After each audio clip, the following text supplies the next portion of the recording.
join me in a salute to the flag.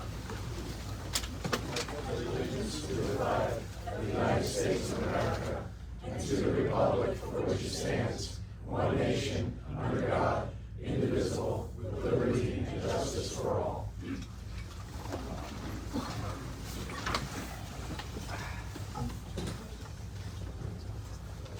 adequate notice of this regular meeting of the Roxbury Township Planning Board was given as required by the Open Public Meetings Act as follows. Notice was emailed to the Daily Record, Star Ledger, and Roxbury Register on Tuesday, May 21, 2024. The notice was posted on the bulletin board in the main hallway of the municipal building on Tuesday, May 21, 2024. The said notice indicated the meeting date, location, and time. This statement was read at a regular meeting of the Roxbury Township Planning Board on Wednesday, June 5, 2024. Roll call, please. Mr. Data? Here. Mr. Ryan? Here. Mr. Vincent Riley? Here. Mr. Wetzel? Here. Ms. Overman? Here. Councilman DiFilippo? Here. Mr. Shadyac? Here. Mr. DiDomenico? Here. Councilman Riley? Here. Ms. Patelio? Mr. Bouts? Thank you. Okay. First item on the agenda for this evening are the minutes of our April 17, 2024 meeting. I have an announcement, please. There was a little small issue on the minutes. I made a mistake. I had named Councilman Riley instead of Mr. Riley. It was my error. I'm sorry. I made the correction. So, my page 6, corrections made so that it'll be in the books correctly. Okay, thank you. All right, so, motion for the April 17 minutes. Amy, thank you. Roll call. Councilman Riley? Ms. Overman? Yes. Mr. Data? Yes. Mr. Ryan? Yes. Mr. Vincent Riley? Yes. Mr. Wetzel? Yes. Councilman DiFilippo? Yes. Mr. DiDomenico? Yes. Thank you very much. That's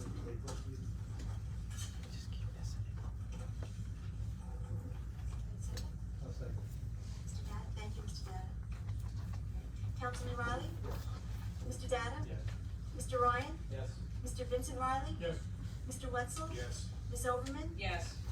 Councilman DiFilippo? Yes. Mr. DiDomenico? Yes. Thank you. And we have the minutes of the May 15, 2024 executive session. Second. Thank you. And who's- Councilman Riley? Yes. Mr. Wetzel? Yes. Mr. Data? Yes. Mr. Vincent Riley? Yes. Mr. Councilman DiFilippo? Yes. Mr. DiDomenico? Yes. Thank you. Okay, Tom. The master plan consistency. Can we do that next? Yeah. Okay. So, yeah, let me just explain that a little bit. So we have an ordinance, it's ordinance 13 24 that has been introduced at council and is before the board now for determination of master plan consistency. I think you had a memo that was, So we came have an from ordinance, it's ordinance 13. Melanie, the township engineer, which describes what that ordinance is about, but it's a 2-page memo, and if you didn't read it, I'm gonna turn the mic over to Paul, and you can give the capsule summary.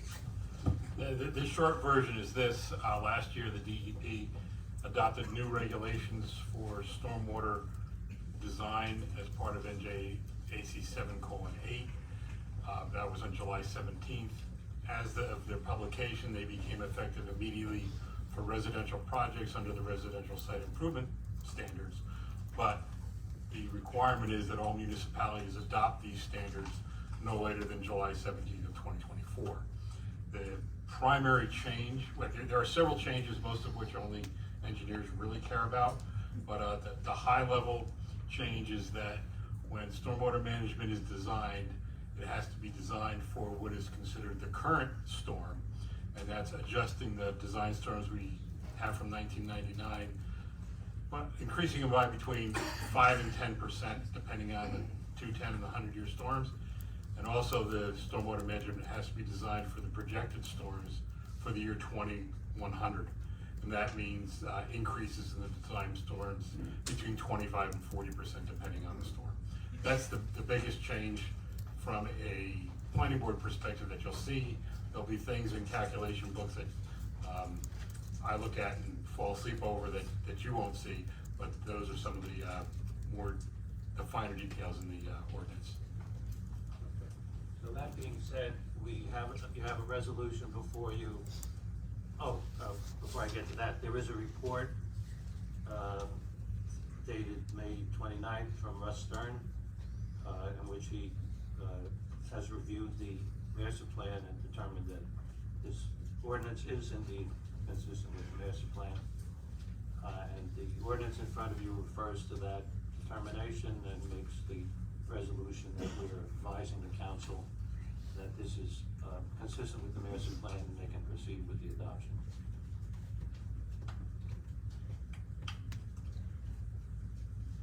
I'll move that, Mr. Chairman. Okay, thank you. Roll call. Councilman DiFilippo, Yes.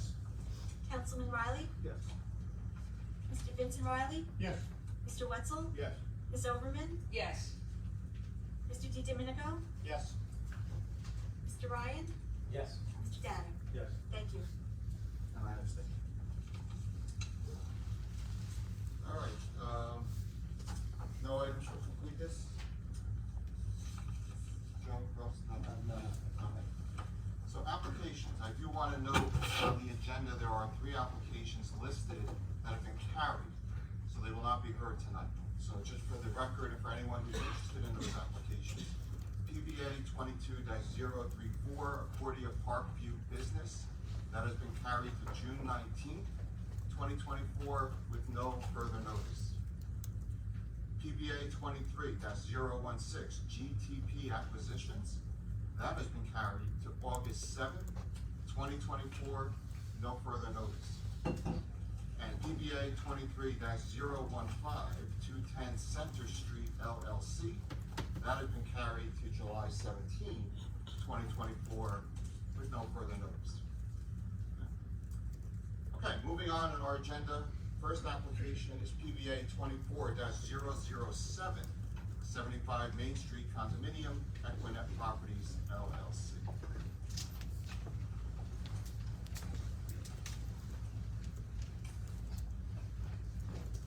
Good evening. Good evening. My name is Roy Kernos, KUR-NOS. The firm is Belso with Kernos in Morristown. If you recall, we received final site plan approval on this job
no need to if you believe it.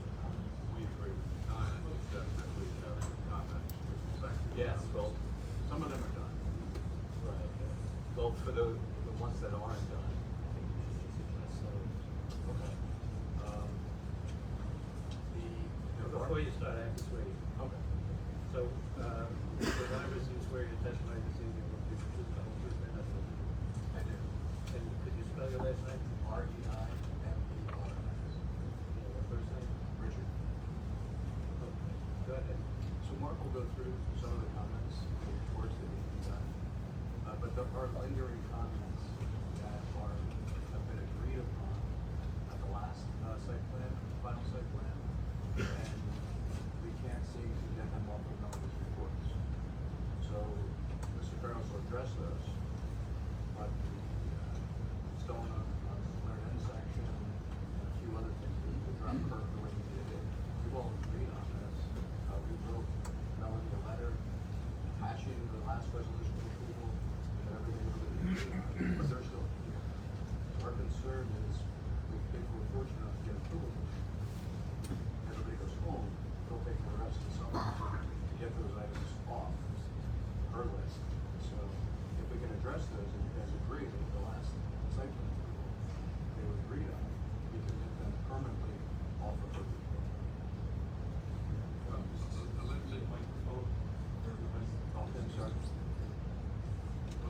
let's have Mark address the Melanie's letter first, May 24th, 2020. I'm sorry. Well, actually, Melanie updated that to the 31st, I think. It's the same thing that you crossed out, May 24th. I'll give you right, you're right, mine. And then, Mark, you sort of submitted a oh, yeah, yes. Mark, you swear your testimony this evening will be true, so please, and everything. Yes, I do. You prepared, at least I saw it in the file, like a list of things that have been carried over and sort of whittled it down to 4 or 5 items. That's correct. So you want to go over that? Sure. Yeah, I mean, I think that really just to start with Melanie's letter dated the 31st, the 3 items on there that are, we agreed at the last meeting, which was last August, were not required. It's her letter dated May 31st. The top, item number 2, it says the stone veneer shall be installed in the flared end sections. We discussed it at the meeting last time, and we agreed that that wasn't necessary because of the extensive landscape around the flared end section. So I would just like to ensure that that's not going to be a requirement going forward. Then in the second section, item number 2, the on-site handicap access ramps shall be reconstructed with concrete curb at the gutter line in accordance with the approved handicap access ramp details. We discussed that as well and agreed that that wasn't required, and so it remains as it was in compliance with the original, or the last approval in August. And then number 3, in the second paragraph, the 10-foot wide access drive and emergency spillway should be installed and depicted on the as-built plans in accordance with the approved plans and resolution. The gate should be provided on the post and rail fence to allow access for basin maintenance. We discussed this last time as well. There's a large level graded area for access to the basin, and if they do need access into the basin, then they can remove a post from the fence. But just for aesthetic reasons, we decided and agreed not to install the emergency access drive. So those are the 3 items that are still on the list, even after we issued that letter back in April. So we'd like to just ensure that those items are not required for the final CO. Do we have any issues with that? I don't. I think it's okay. The way the flared end sections are set up, I don't see stone veneer as being an issue there. The handicap access ramps are always a little more challenging with granite block curb. However, it's going to be the owner's responsibility to deal with any ADA and settlement issues there. And the emergency access, but it's really the maintenance access to the basin is sufficient the way it is. It's relatively shallow and easy to get into. So Mark, you're okay with the other 4 items going into the resolution as conditions of a permanent CO? Well, yes, those are the other items of those four have been completed. The final pavement restoration trenches, they're complete, right, Rick? Yeah, so on Main Street, this was addressed at the last meeting also already.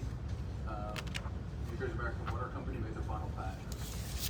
So this been done. It really doesn't even need to be addressed as done. Nobody knows that it's done. And also, since then, the gas company destroyed Main Street. So it's not one that does it at this point. So this was agreed on the last final, but we can make it again as that is doesn't need to be done any further than it is now. So do we have inspections on either of you guys, that's the front of the Yes. guys go on? Yes. Okay, and then number four in that list, the cover on the sanitary manhole, number four, closest to Main Street, that should be replaced with a cover to specify sewer. That's completed as well. I was just out there on my way here, and that manhole says sewer on it. And that piece of HD PE pipe has been removed. That was like a little scrap that was caught. How about the holes in the basin? So the holes in the basin, they're moles and groundhogs. They keep digging little burrows in the side. And so it's just basically, it's something that's covered in the stormwater maintenance manual, so it's a maintenance item. When I was out there, they had repaired them. Like the landscaper today, he just kicks them in with a swing tire. But they'll continue to maintain it. They've been addressed, and they'll continue to maintain it in accordance with the stormwater manual. So that's item number four, and what we're gonna say is that there will be a continuing obligation to maintain that in accordance with the stormwater manual. Yes. So that won't hold up the and so what's left? I think that's everything. Then at the bottom, they note the completion of the recording of the easements, maintenance manual, and payment of the contribution to the Main streetscape. So the only thing, Mark, I have to pick up is that what we just discussed on that, Yes. Have a one is. Number one, that's right. Number one in the top is the one that's going to be an ongoing. Oh, okay. And what do we do with number four? Number four is complete.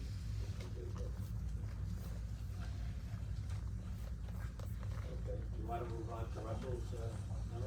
Yes, or we could just knock out Paul's quickly. He had just a couple of comments, and was the item number two, sanitary sewer cleanout cover on the driveway should be adjusted, and that'll be done by Friday. So that'll be completed within the next couple days. So I guess that would be a condition. Okay. But that'll be done by Friday? Yes. If you can just contact my office when that's done, and I'll get some eyes on it. Can I get call Andy? Yes. Okay, perfect.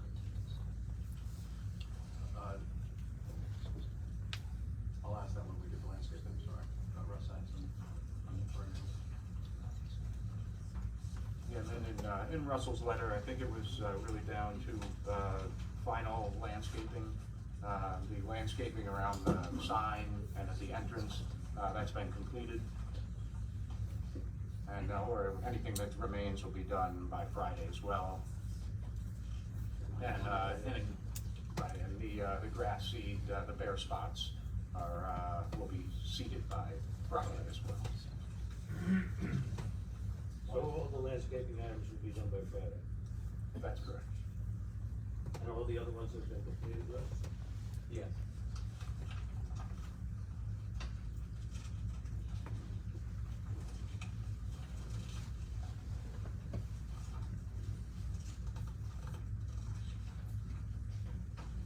We just have the ongoing conditions concerning affordable housing at the end of the report on page 3. Yeah, well, those aren't gonna hold up, those are Right. continuing conditions.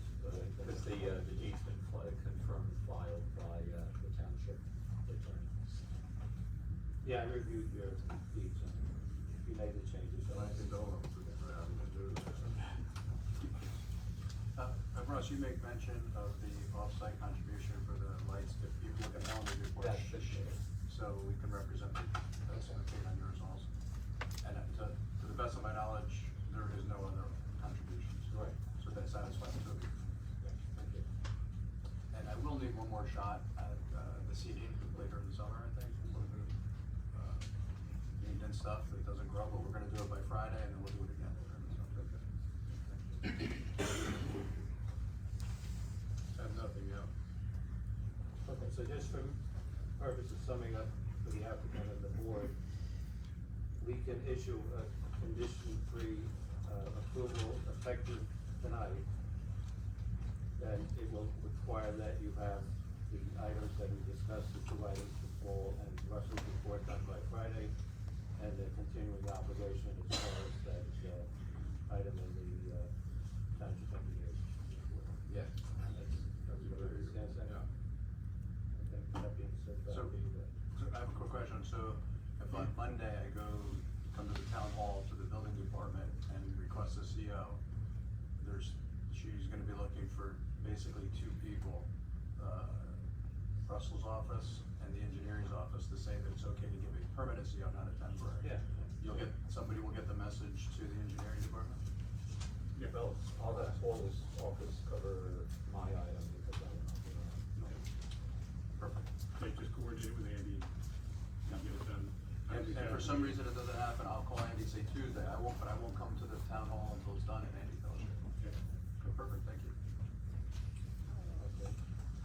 So that being said, the board would, do as what those conditions that we just discussed, that would be fulfilled by this Friday, and that this, approval would become effective tonight, rather than waiting for memorialization. Okay. Yes. I'd like to move PBA 24007, with the conditions that, Tom. Oh, wait a minute, public, although public doesn't actually get involved in final, as long as we're doing it, open it to the public. Is there any public comments on this application? Anyone in the public have any questions as to the testimony you heard today, as to this particular application? Seeing none, we'll close public. Anyone on the board have any final questions? I'll let Tom make his motion first. Okay. Okay, I'll move PBA 24-007 for, final site plan approval with the conditions discussed by our attorney. Second that. I do have a comment. Normally we don't approve effective tonight type of things, but these are some de minimis. I don't see an issue this time, so, and we want to thank you for doing a really great project down there. Amazing. Thank you for noticing, we appreciate everybody's help and input here. So, roll call please. Councilman DiFilippo? Yes, I also, just speaking for myself, want to say what a terrific project, a real asset to the community. So I wanted to thank you for that and also helping out with our affordable housing program. Thank you very much. Nicely We done. think it's beautiful. Thank you, yes, I vote yes. Great compliment to the whole street over there. Councilman Riley? Yes. Mr. Wetzel? Yes. Ms. Overman? Yes. Mr. Shadyac? Yes. Mr. DiDomenico? Yes. Mr. Vincent Riley? Yes. And Mr. Ryan? Yes. Thank you. All right, good night, thank you, everybody. Thank you.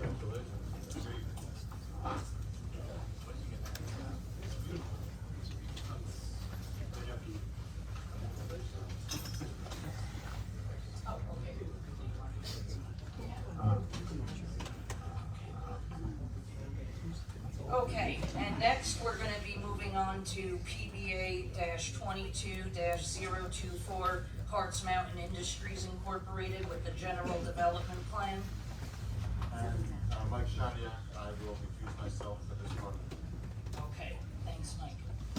Just one thing, I just wanna talk about tonight's meeting and how it's gonna, work with Harts Mountain Industries. At this point, the applicant, Harts Mountain Industries, has concluded their presentation. Tonight, the Roxbury Township Planning Board, we're gonna be hearing, testimony from the Roxbury Township professionals, our planner, our attorney, and our engineer. When that testimony, no, not the attorney, Attorney's done different things. sorry, I'm sorry, planner and engineer. He's And- tried for 2 years, so, That's- you know, there's a good reason for that. And then once that testimony concludes, we will open it up to questions from the public about that testimony, and I want to be clear on that tonight. So that they have to be in question form from the public, and it would have to be to the testimony that's spoken to tonight. And with that, I would open it up to the professionals if you want to start your testimony on this application. Okay, so we're gonna start with the board and the board engineer, Paul Ferraro, and Paul, you swear your testimony is gonna be the truth, the whole truth, and nothing but the truth? Yes, I do. Yeah. Thank you. First of all, I want to thank and apologize to the board for last meeting, as well as the members of the public for having to cancel at the last meeting due to a medical issue. So I do apologize for that, and thank the board for its courtesies. Madam Chairwoman, you're correct. We have rested our case. I just want for the record to note that in resting it, we did also reserve opportunity to respond to the testimony presented both by the professionals and anything from the public as well. And we do expect to do that either tonight or at the following meeting after tonight. So thank you. And then just in case I don't remember to do so at the end, I want to publicly thank Dee for everything she's done the last couple of years for this. I understand this is our last meeting together for this application, and you've been professional, very, very courteous to us, and you've served Roxbury well, so thank you. Thank you very much, I appreciate that. I don't think either the applicant or the board need to hear Paul Ferraro's qualifications unless you insist. No, we do not. Okay. So Paul, you prepared a report dated May 16th of this year. Could you explain what the purpose of that report was? Sure, yeah, yes, I prepared a report dated May 16th, 2024. The purpose of the report was to respond to some of the comments / questions of the board as it related to different areas on the property, and try to quantify those in one consistent place, because there have been a number of figures spoken about throughout the hearing, and I wanted to kind of try to whittle it down and put it all in one spot. So what I did in that report was I looked at the constrained or regulated areas on the property, and these include steep slopes, wetlands buffers, and quantified those based on the plans submitted by the applicant and their steep slope analysis, as well as the wetlands and buffers as designated by the DEP on the plans. And just as another clarification for anybody who does not know, any freshwater wetlands in New Jersey will have a buffer or a transition area around that. So and that buffer can be between 50 and 150 feet. So what this letter provides is a quantification of those figures. And I will speak in acres because the square feet gets into the millions and it's just too many numbers for me to say. For example, the steep slopes as defined by our ordinance, there are approximately 209 acres of steep slope on the property.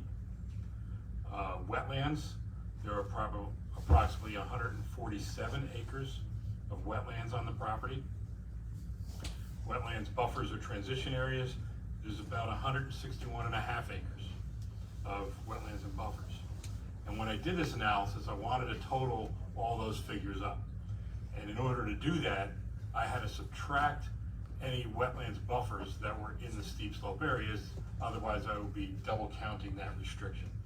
So that results in a subtraction of 38.4 acres.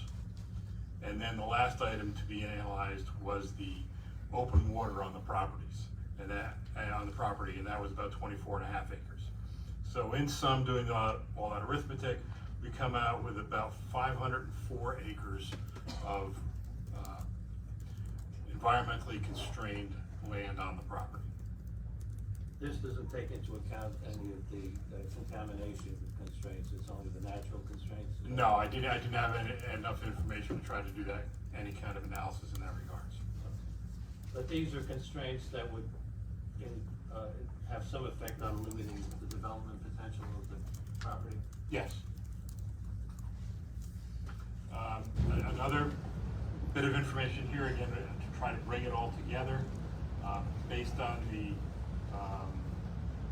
overall development. There's about 58 acres of warehouse, roof area, 42 acres of loading and parking, and another just under 13 acres of access roads, or about 113 acres of impervious surface associated with the project. So that sort of represents the development footprint? Yes. So if you put all that together, you have a final paragraph there where basically you're coming to the conclusion that there isn't a significant amount of additional development potential on this site, given all those concerns. Correct. That's all I've heard.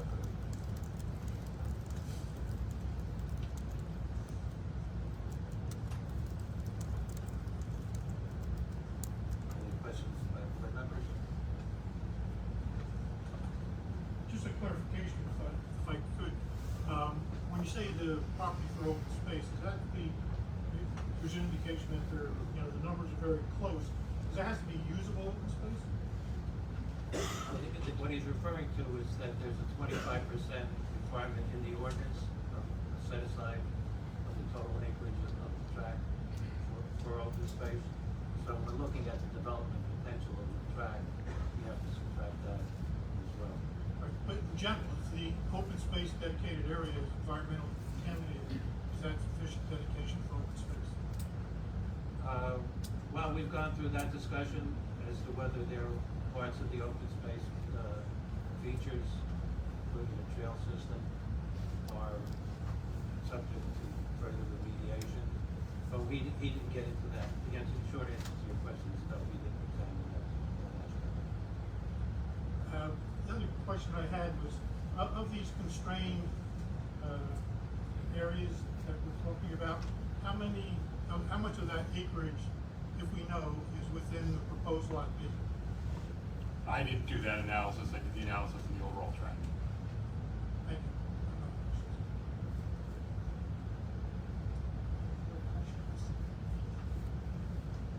So what I'm going to try and do, Chairman, is I think we should open it up to the public and for each witness so that we don't get confusion as to what questions they can ask or not ask. Oh, I'm sorry.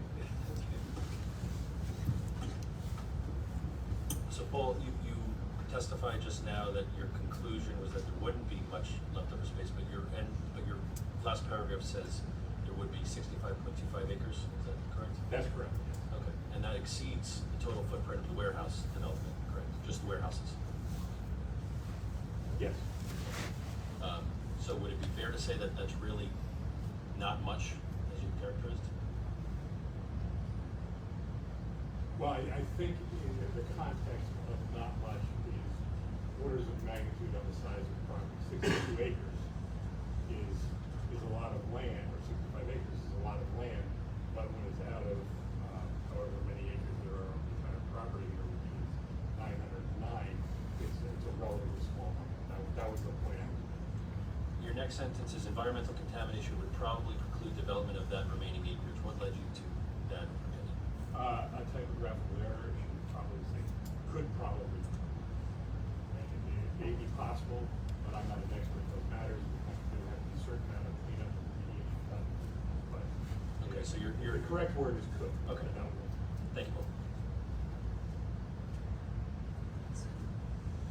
If there's no other questions, what we'll do at this time, as Mr. Germanario mentioned, is we will open it up for public questions, but only to Mr. Ferrero's testimony, regarding what he just testified on.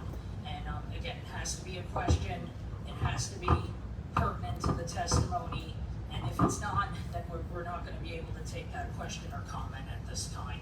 So with that, I will open it to the public, and I would ask that you state your name and address prior to asking your question. And we'll open it to public.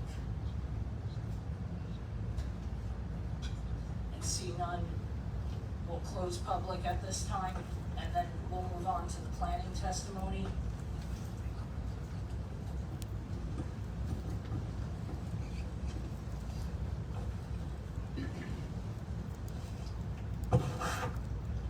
So we'll start with the testimony of Russell Stern.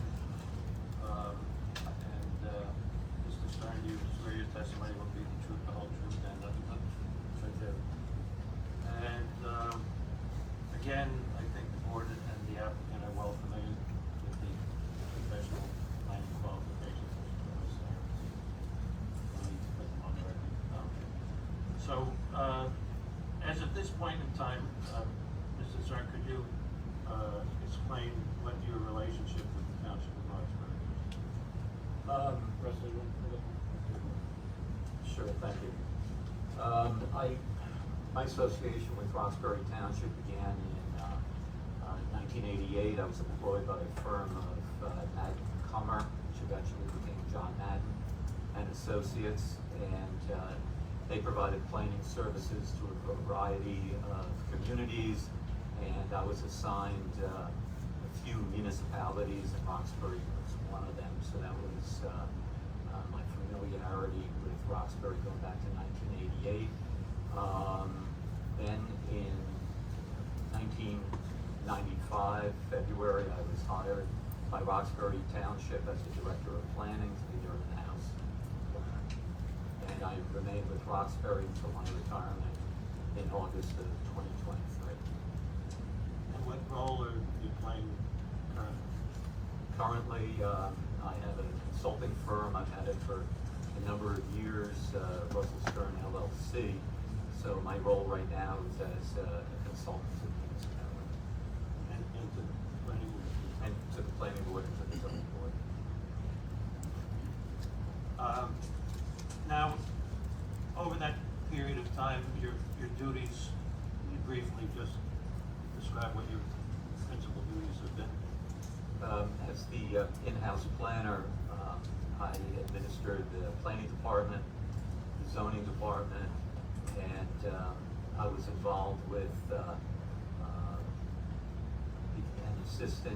assisting in a variety of master plan elements, master plan re-examination reports, drafting of zoning ordinances, review of ordinances, and review of all, basically the majority of development applications within the municipality. And I served or assisted is rather the best word. I assisted a variety of committees, historic, trails, recreation, housing, and also the master plan committee. So could you explain what the master plan committee is and what it does? The master plan committee is involved in the drafting of master plan re-examination reports for ultimate adoption by the planning board. Master plan committee is also involved in preparing a variety of the master plan elements that are permitted per the MLUL, and they draft those for ultimate adoption by the governing body. They also review ordinances and draft ordinances for consideration by the master plan, by the planning board, and ultimate adoption by the governing body. And the master plan committee, that is a committee of the planning board, correct? Correct. What was your role on the master plan committee? My role was to provide planning assistance in discussions and in drafting of these types of documents. Even when other experts were retained, I provided assistance to the board.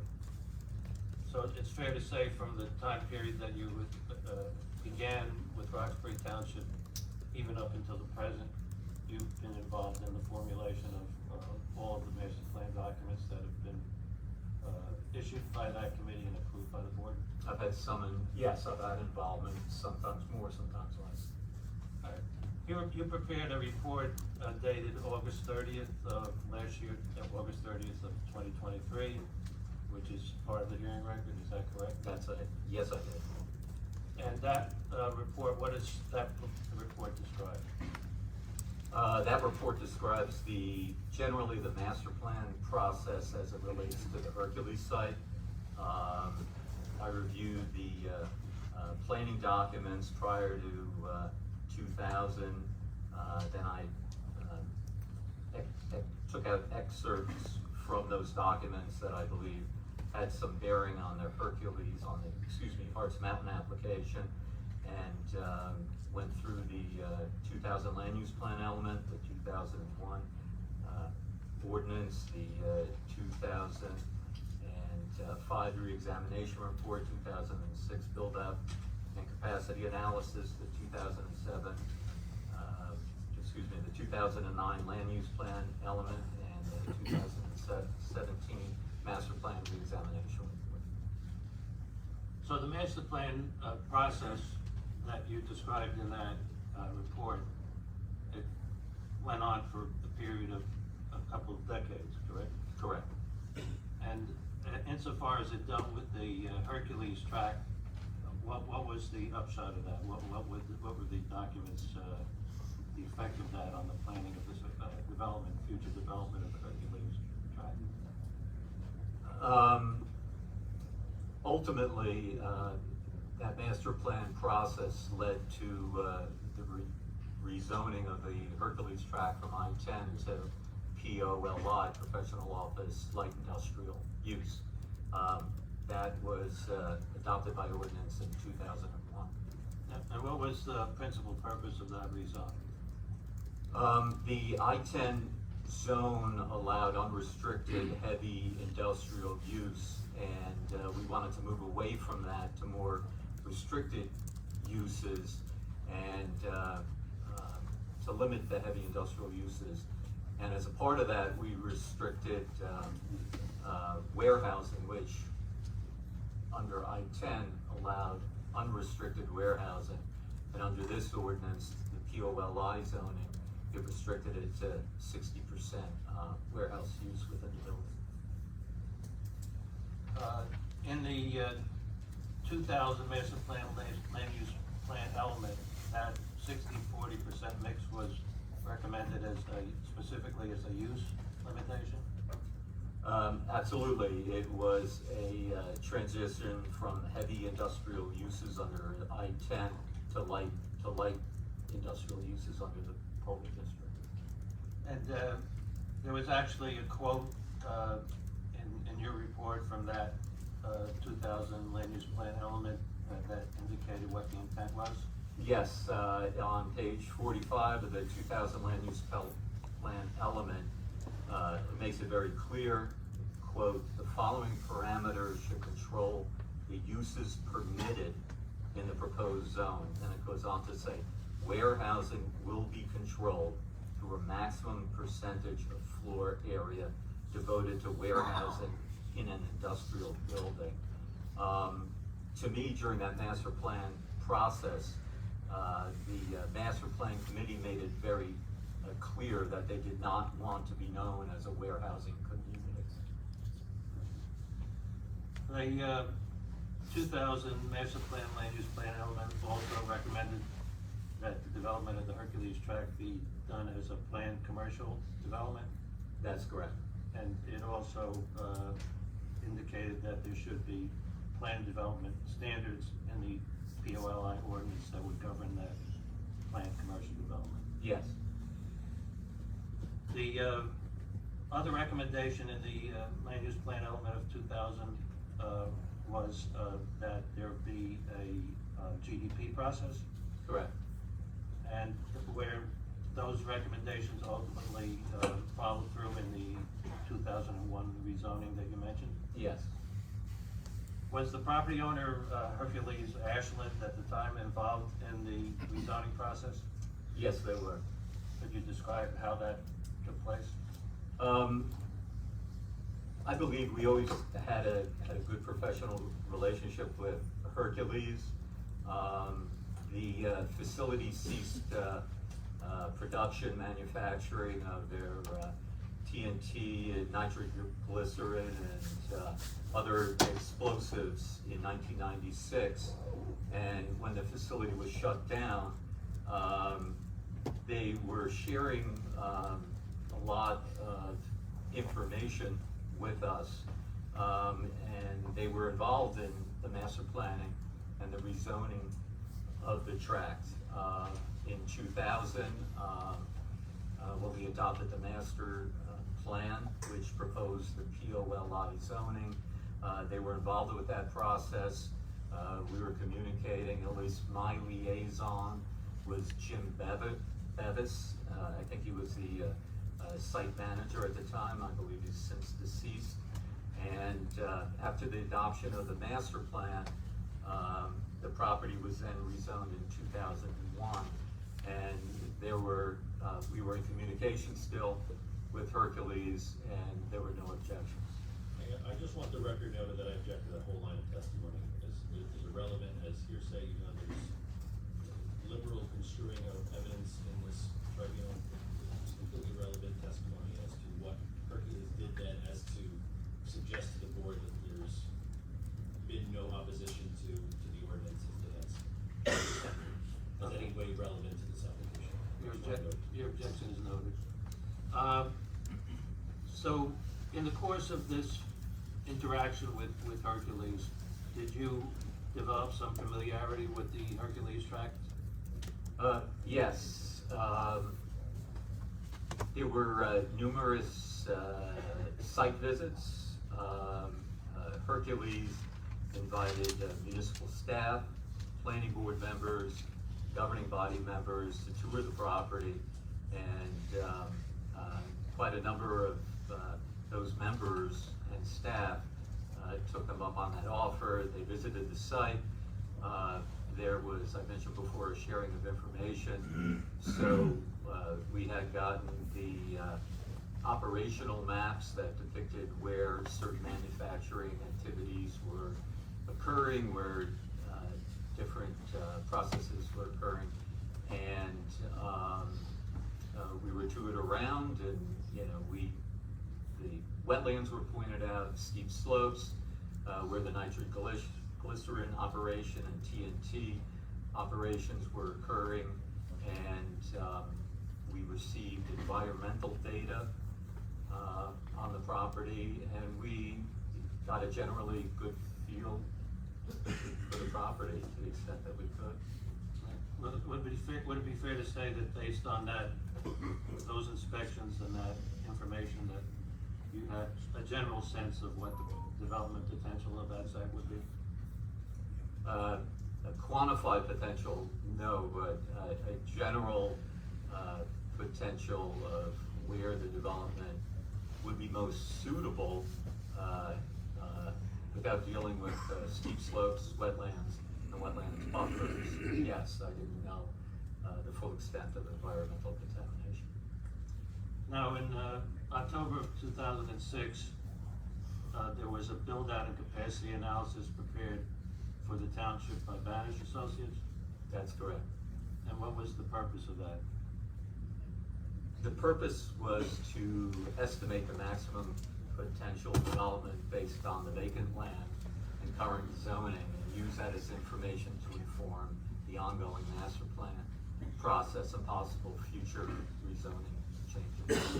Did the Banish report address the Hercules tract under the category of vacant land? Well, yes, it did, but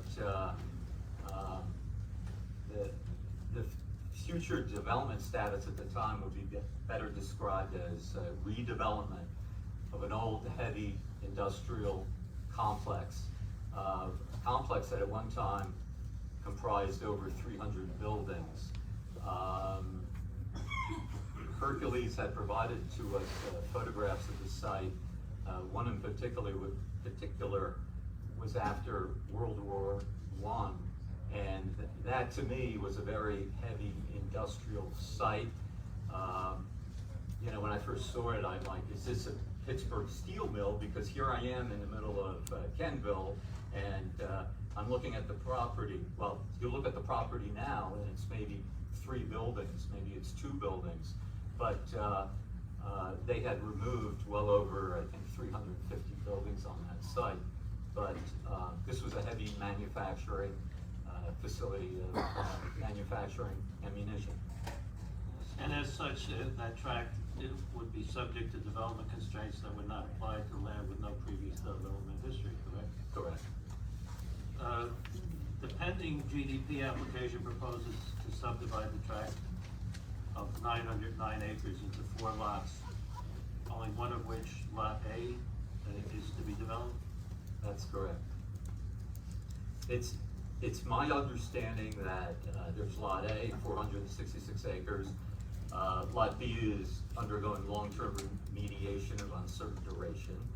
And Lots C and D are proposed as open space lots required to meet the OS requirements of the POLI ordinance. And I also believe Lot C, it's been a while since I looked at the site plan, but Lot C is also proposed as the access point off of Howard Boulevard. So, we heard testimony from the applicant's planner and a report from that planner in which he gives the opinion that 77.7% of the site would be available for development under the POLI zoning. Do you agree with that? That 77.7% of the site is available? No, I don't. And what would be your estimate based on what we just went through in terms of what was being proposed? I would estimate roughly a little over 50%. And without concerning the development constraints of Lot A itself, right, we're not even in that rough estimate of 50%, we don't get into the constraints involving wetlands, transition areas, open waters, steep slopes, and contaminated areas. Correct. The applicant's planner referred to the Vanish estimate of over 8 million square feet, or the alleged Vanish estimate of over 8 million square feet of maximum build-out on Hercules tract. Have you reviewed the report to see how that estimate was arrived at? Yes, that estimate was arrived at in table 5 of the report. It's calculated by multiplying the maximum FAR permitted of 25% to the total POLI acreage. And just for the record, FAR is what? Floor area ratio. Did you discuss with Mr. Badish why he did it that way? Yes, I did, and he did it that way because our ordinance does not net out development constraints in computing FAR. Objection. Mr. Banish, like testimony, you talked about where Mr. Banish did something, we have the plain language of the source law, not parole evidence, why Mr. Banish did anything. Well, you've noted yourself that the hearsay rule is relaxed in these proceedings, but your objection is noted. Did the Banish report attempt to quantify the site constraints? Yes, they did, but it was, in my opinion, based on limited information and much lower than what we the master plan, what myself and the master plan committee knew to be the case. In fact, in the 2005 master plan reexamination report, it stated that, quote, over 500 acres of this site are grounds fields, as noted by Hercules official, end quote. In fact, about 7 months after you received the Banish report, you also received a remedial investigation report that was prepared by Hercules for the Hercules tract that was dated May 2007. Yes. Would you have reviewed that report at the time? Yes, and I recall that it reflected higher acreage of contaminated soils and groundwater, nearly 600 acres in total, almost 4 times the contaminated area estimated in the Banish report. Now, in September of 2009, the planning board adopted a land use plan update, correct? Correct. Was the master plan committee responsible for formulating that document? Yes, there was. Who were the members that were involved in that process at the time?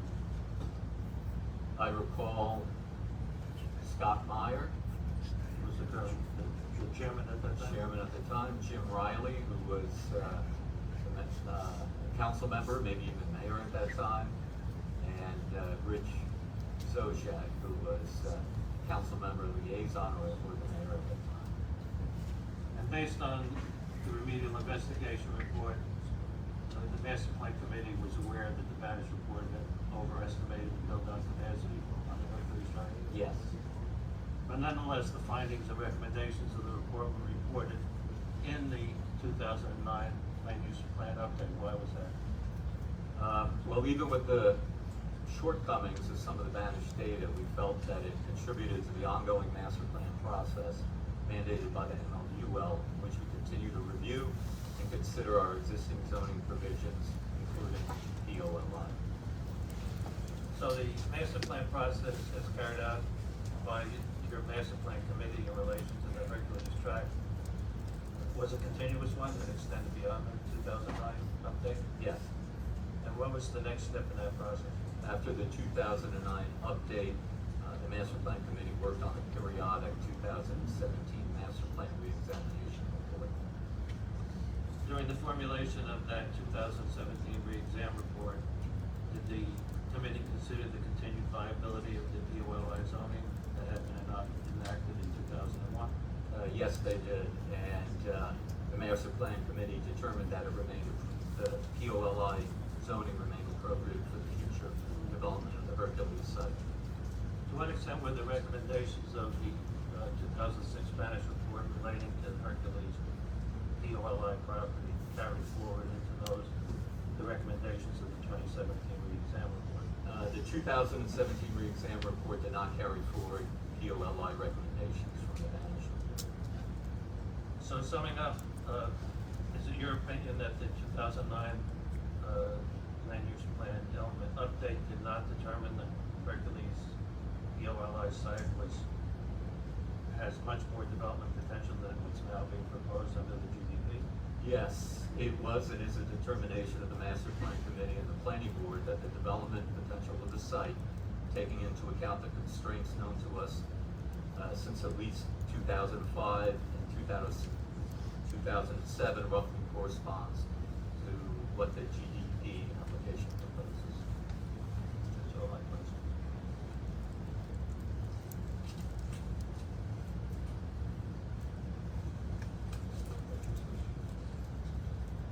You can go first.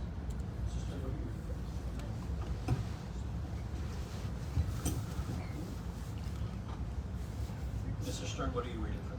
I'm reading from a document that I prepared. You prepared the document? Okay, is it available for the applicant to review since you relied upon to give your testimony tonight?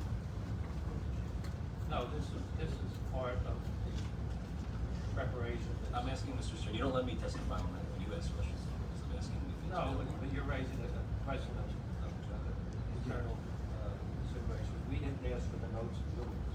You're a public entity and subject to public record, so I'm asking is that can be made available by This open not, request? this is not a public record. Why not?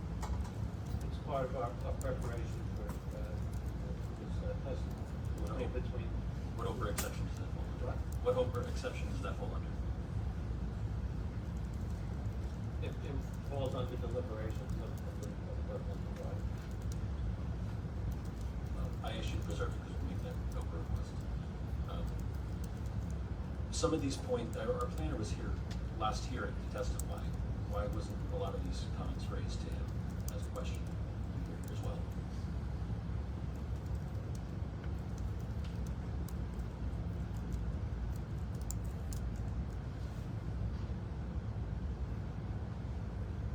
At that point, I was just being reintroduced to the township again after a considerable hiatus from the community.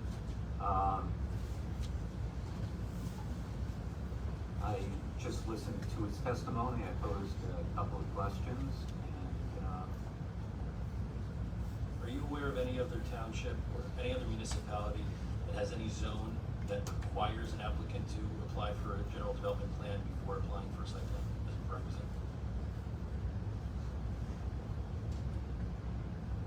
I'm not certain, but maybe at one point in time, a community or two in Mercer County.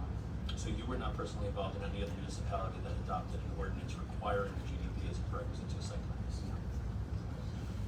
Is it your opinion that the municipal land use law allows for such an ordinance?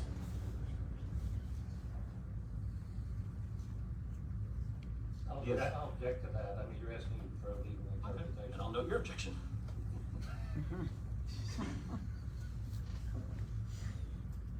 What was your answer, Russ?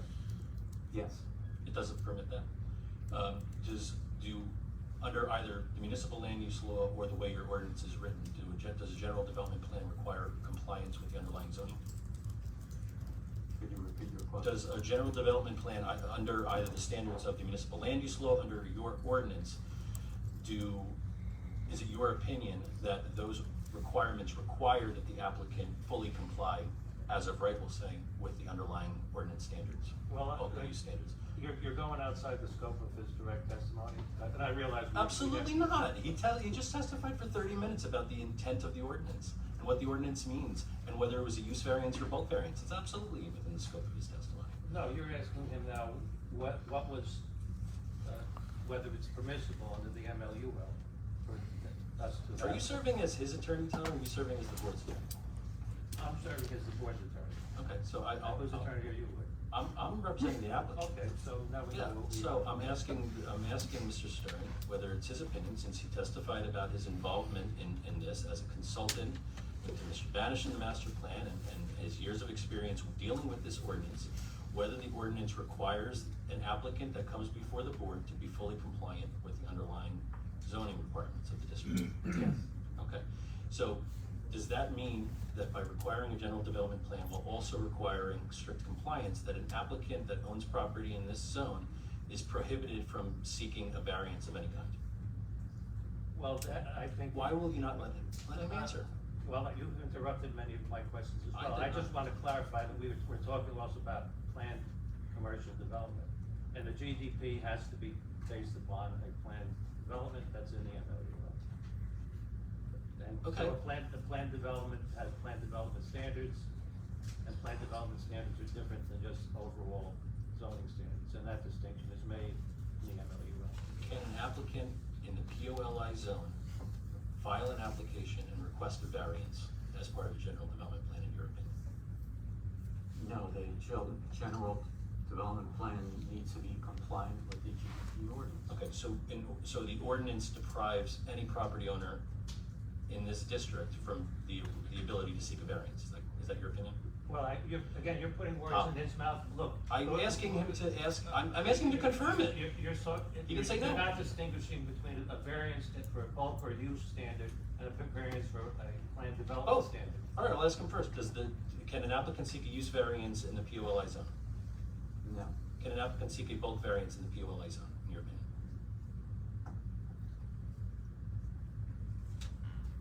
They would need to comply with the GDP standards, Does that include? and that would preclude a variance from the board. Okay, so your opinion For is, use. so this, For use. no, my question is about bulk standard.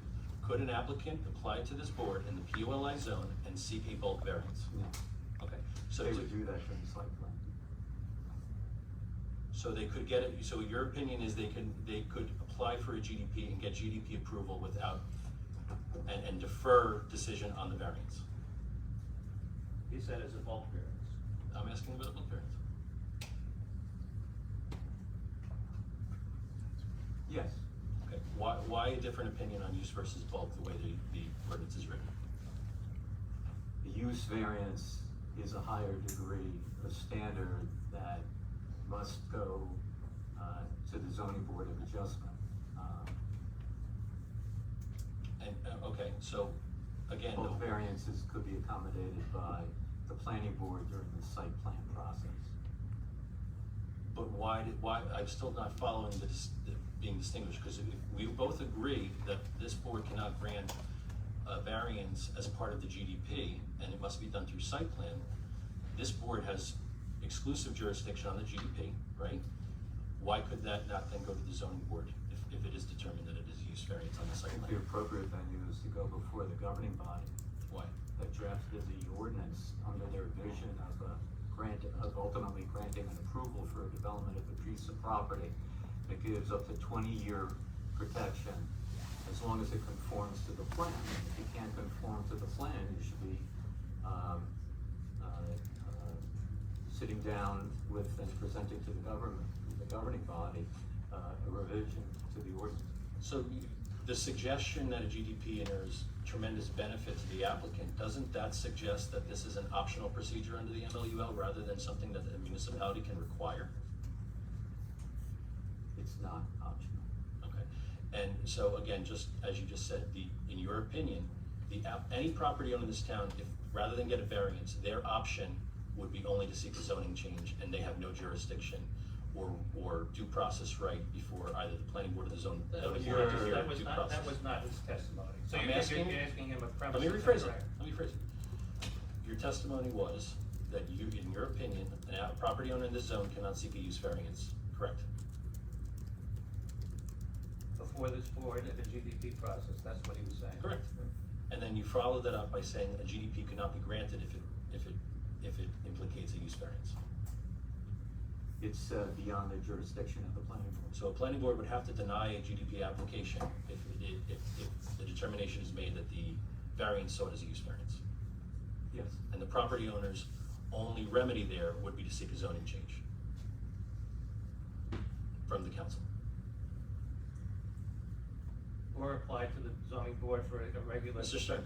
site plan without a GDP. I've already mentioned Are we, before. well, hold on. Tom, are we eligible in the POLI zone to seek a site plan approval without a GDP in the zone? Well, your question was more general than that. And this But that was zone- in this- you just said that we had an alternative, which was to file for a site plan approval. On the general question of whether an applicant, you didn't say specifically in this zone and in this property. In this zone, the GDP is required. Okay, so what you just said is not, that alternative option to seek a site plan is not available to this applicant without a GDP.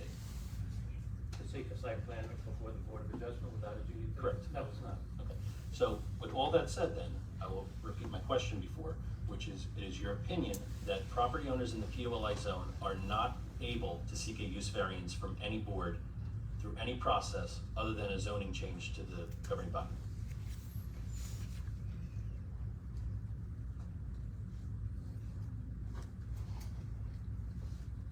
They could make an application to the zoning board. What jurisdiction would the zoning board have just based on your testimony today, without a GDP approval?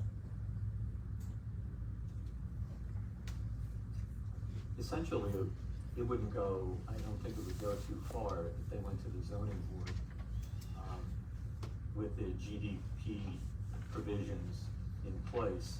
The proper avenue is to go before the governing body. Okay, so again, I'll ask you again, and a property owner in this district, the POLI zone, cannot seek a use variance for their property in this town. That's your opinion? For that property, yes. Okay, thank you.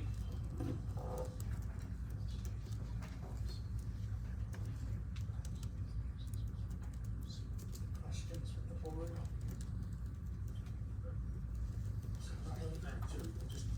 First of all, the earlier objection was just to the testimony of the Hercules, correct? Not everything you said up until that point. I do make a general objection about this proceeding. I mean, we don't have to get into that now, Tom, but the general testimony presented was that of his objection.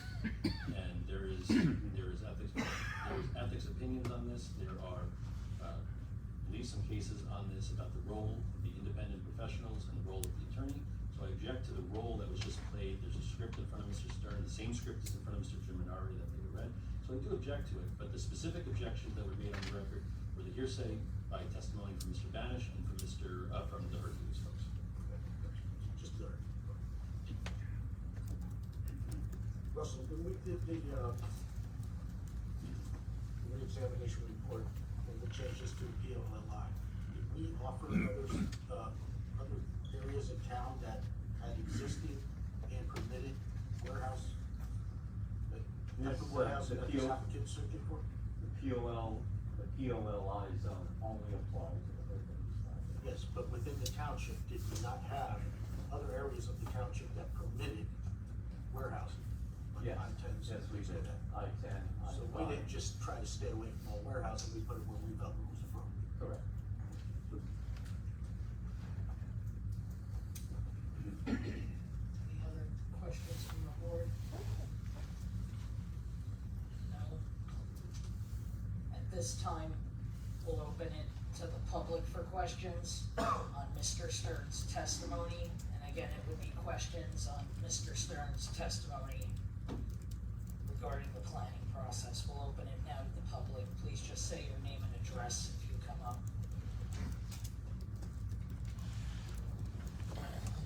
I have a question. My Ann Chrysler, what is the address? Yeah, the address. 15 Deer Lane in South Carolina.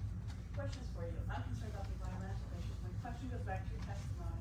So in 2001, you were at the site, and my question is, was there also an environmental study done at the time?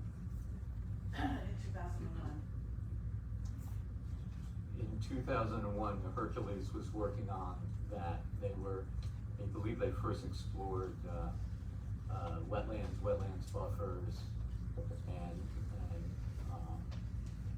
steep slopes. That came later on in the process as they were doing their environmental studies of contamination. And then in 2009, when the plan changed, was there a subsequent, Well, environmental study? by 2007, they had completed and issued their remedial investigation report, which was narrowing down the contaminants on the property. Okay, and I'm sorry, I don't know when the last environmental study was done. I can't answer that, no. Thank you, that's all I have. Thank you. Does anyone else have a question? I think there might have been one other. Yeah, I'm gonna try, I'm having a little hard.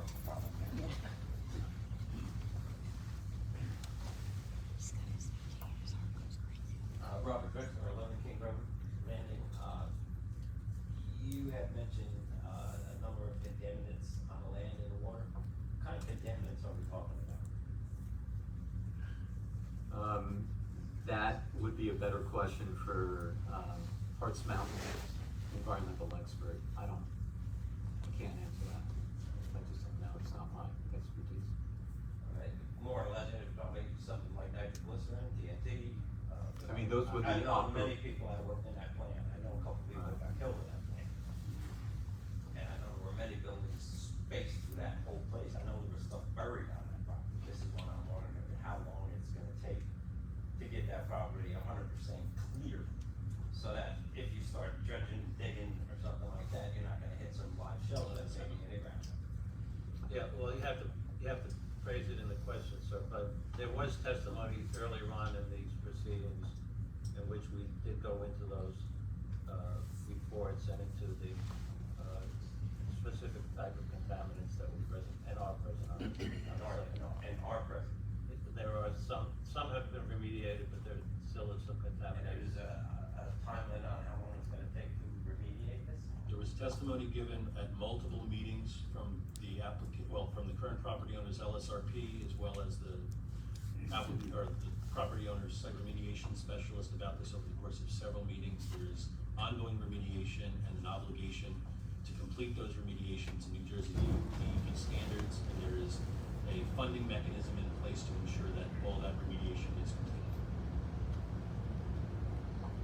Time-wise, though? I'm sorry, I just came back. Some parts of it have been completed, some parts are in progress, and some parts there isn't a remediation plan yet formulated.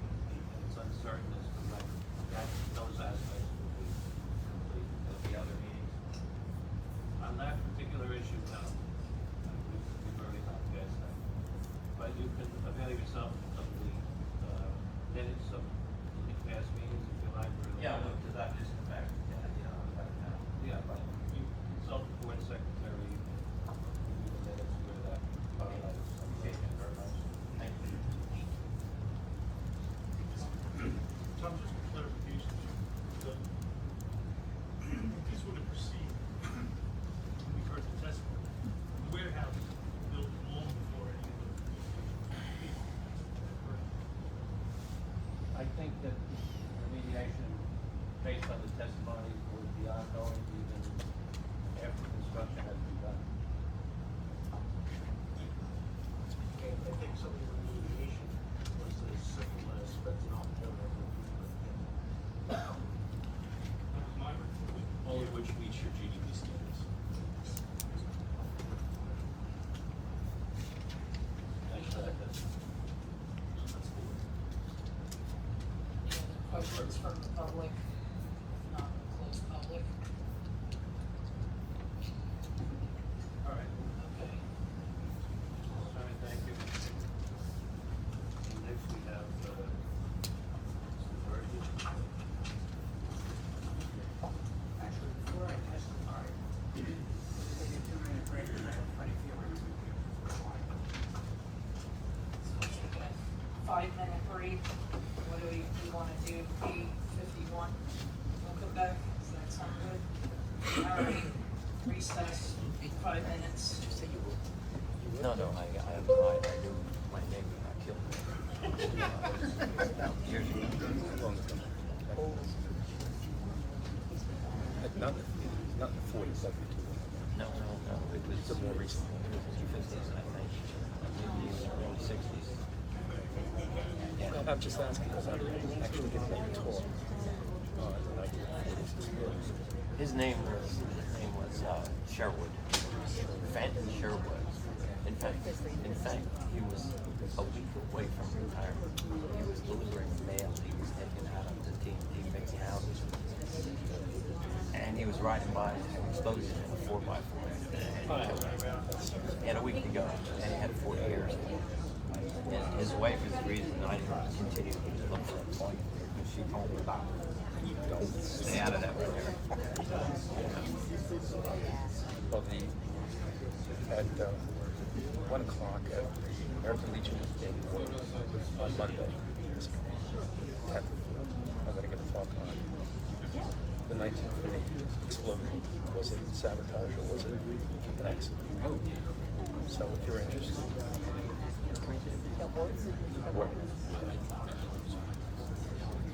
because I've done a lot of research on it. It's like amazing. So,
When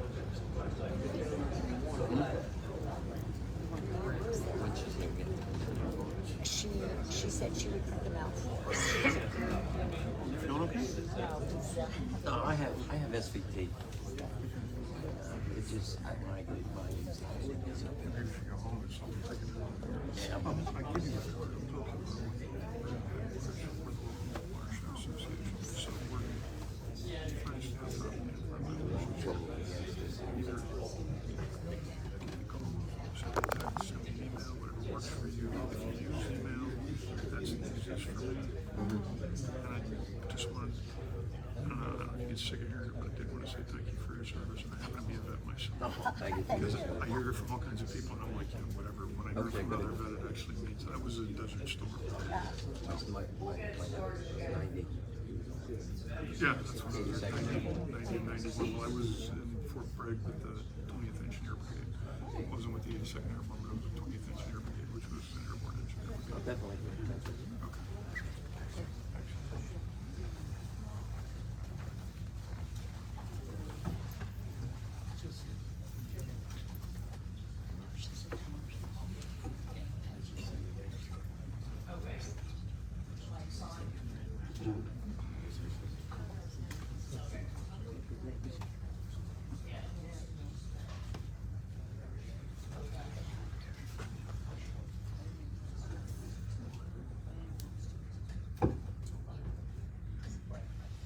Okay, we're convening we're reconvening at 8:52. Just a reminder to the board and everyone and professionals, just have your microphones on and speak loudly and clearly so the court reporter and the audience can hear everything that's said. And with that, we're gonna continue testimony or start testimony with Mr. Burgess. Mr. Burgess, you swear your testimony will be the truth. Tom, you gotta use the microphone. You swear that your testimony will be the truth, the whole truth, and nothing but the truth? I do. We'll allow you to give a brief view of your credentials. Yeah, I'm not as well known as Russell. I still don't object to the qualifications. Very briefly, I have a master's degree in city and regional planning from Rutgers University. I'm licensed as a professional planner in the state of New Jersey. I'm certified by the American Institute of Certified Planners and a member of the American Planning Association. I sit on the advisory board of Rutgers University's Planning School. I also sit with quite a number of judges around the state on a special master or now special adjudicator on affordable housing issues. My firm, located in Westwood in Bergen County, presently represents about 47 municipalities throughout the state. And on top of that, that represents about 50% of our workload. The other 50% is representing applicants before boards that we do not represent. Okay, so, in connection with this application, you've prepared, I believe, 2 written reports that have been submitted to the board? That is correct. The first one was dated February 22nd of 2023, and the second one was dated November 28th of last year. And you've been present for all the testimony through this proceeding? Yes, I have. And based on that, could you just give the board the benefit of your analysis from a planning standpoint of the merits of the GDP application? Certainly. I think it might be beneficial to start with just a very brief summary of the conclusions in the report. Okay. I think it would help for the public to understand what this is all about. Just for clarification, which report is this about? Primarily the February 22nd, and parenthetically will include some information from the November report as well. The report identifies or addresses 5 specific broad planning issues. It talks about the applicable statutory criteria under which the board is supposed to review this application. The report assesses the submittal's consistency with ordinance requirements, and that was a large part of what we were asked to do. Thirdly, we identify the compliance with these ordinance provisions. We also make some comments about the build-out analysis that had been mentioned earlier, and we have some comments in the report regarding whether the request by the applicant is in fact a de facto rezoning or not of the property. And if you recall, ask some questions of your planner about that one particular issue. In terms of a summary of the conclusions, the most critical issue was the 60% factor that Russell had brought up earlier. The ordinance is very clear in that viewpoint. The ordinance says that any single warehouse building, any single building cannot contain more than 60% of that building is warehouse floor space. There was a lot of back and forth with the applicant's planner on this issue. He was of the opinion that this represented a C variance, and I'll describe that in a second, whereas I took a different view of that. The C variance is basically a bulk variance. However, in my reading of the ordinance I thought was very clear.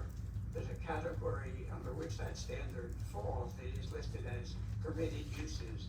And in the permitted use for a warehouse, in that section under principal permitted uses allowed as of right, it clearly says that you're allowed only 60% of any single building as a warehouse, and anything more than that would be prohibited. So consequently, since the applicant basically is close to 100% of warehousing in all the buildings being proposed, all that floor space in excess of 60% is not permitted by code, and therefore it represents a significant inconsistency with the way the ordinance has been drafted and approved. The second issue is with respect to the master plan. Russ went through in some detail about the master plan document. I guess the basic underlying issue here was that the master plan sought to remove the magnitude of warehousing that was previously permitted by code. Under the former I-10 zoning, a building could have 100% warehousing. That was changed to reflect that 60% factor that I mentioned. So it was changed as a recommendation in the master plan to adjust that that issue. And then the zoning ordinance was implemented to reflect that as a regulatory control.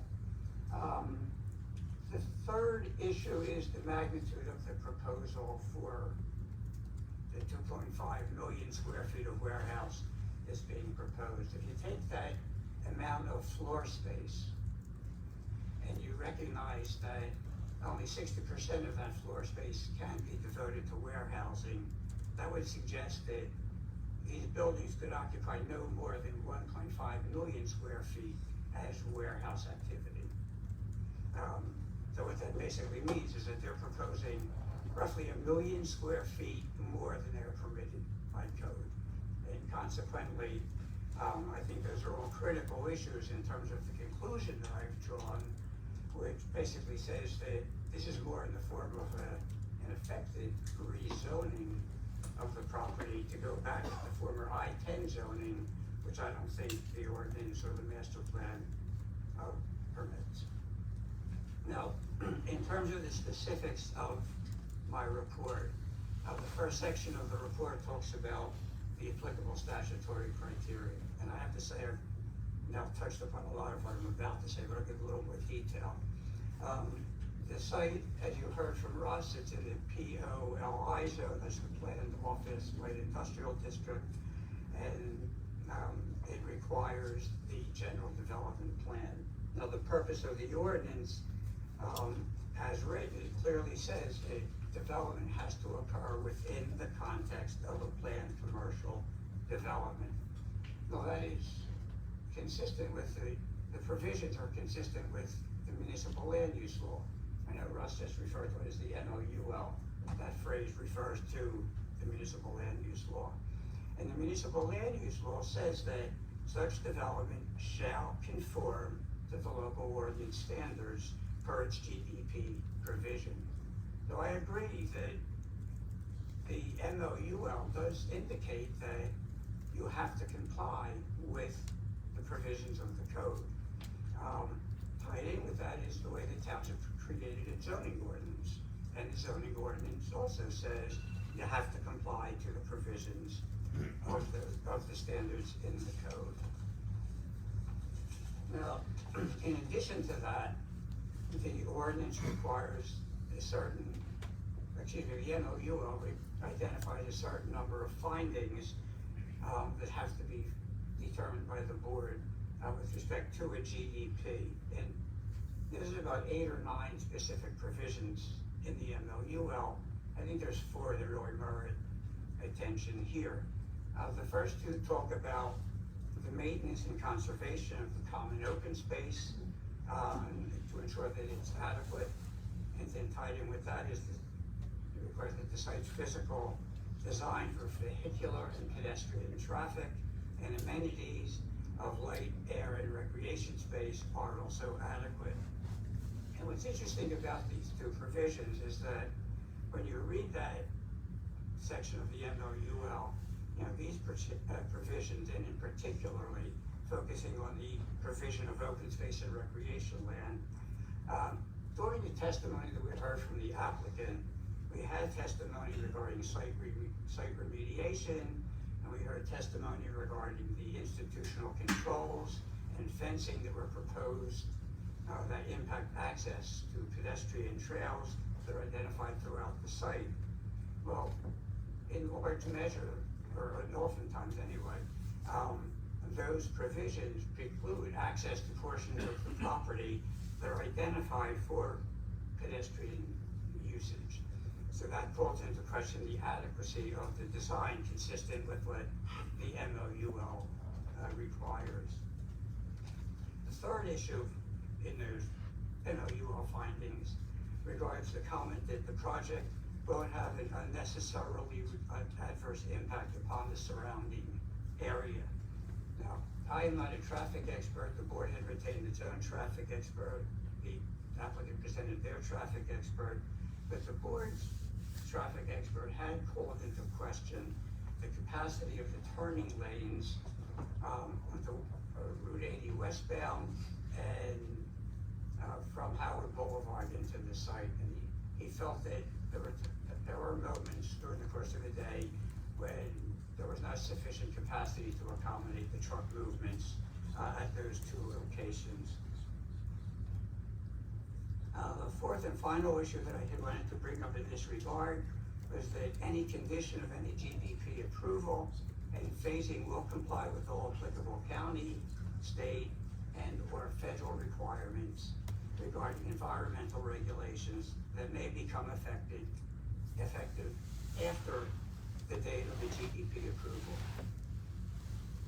Now, the applicant hasn't agreed to this condition, and maybe there'll be subsequent testimony about that issue. What I would suggest is that when the board weighs these factors in determining if the GDP should be approved, especially since it appears that not all of these items have been addressed, you have to give way to the fact that, especially with respect to the 60% factor, that one area of inconsistency is clearly not compliant with the provisions of the GDP requirements. And I brought that up in, I think, both my memos. I brought it up in the questioning of the applicant's planner, but it still hasn't been resolved.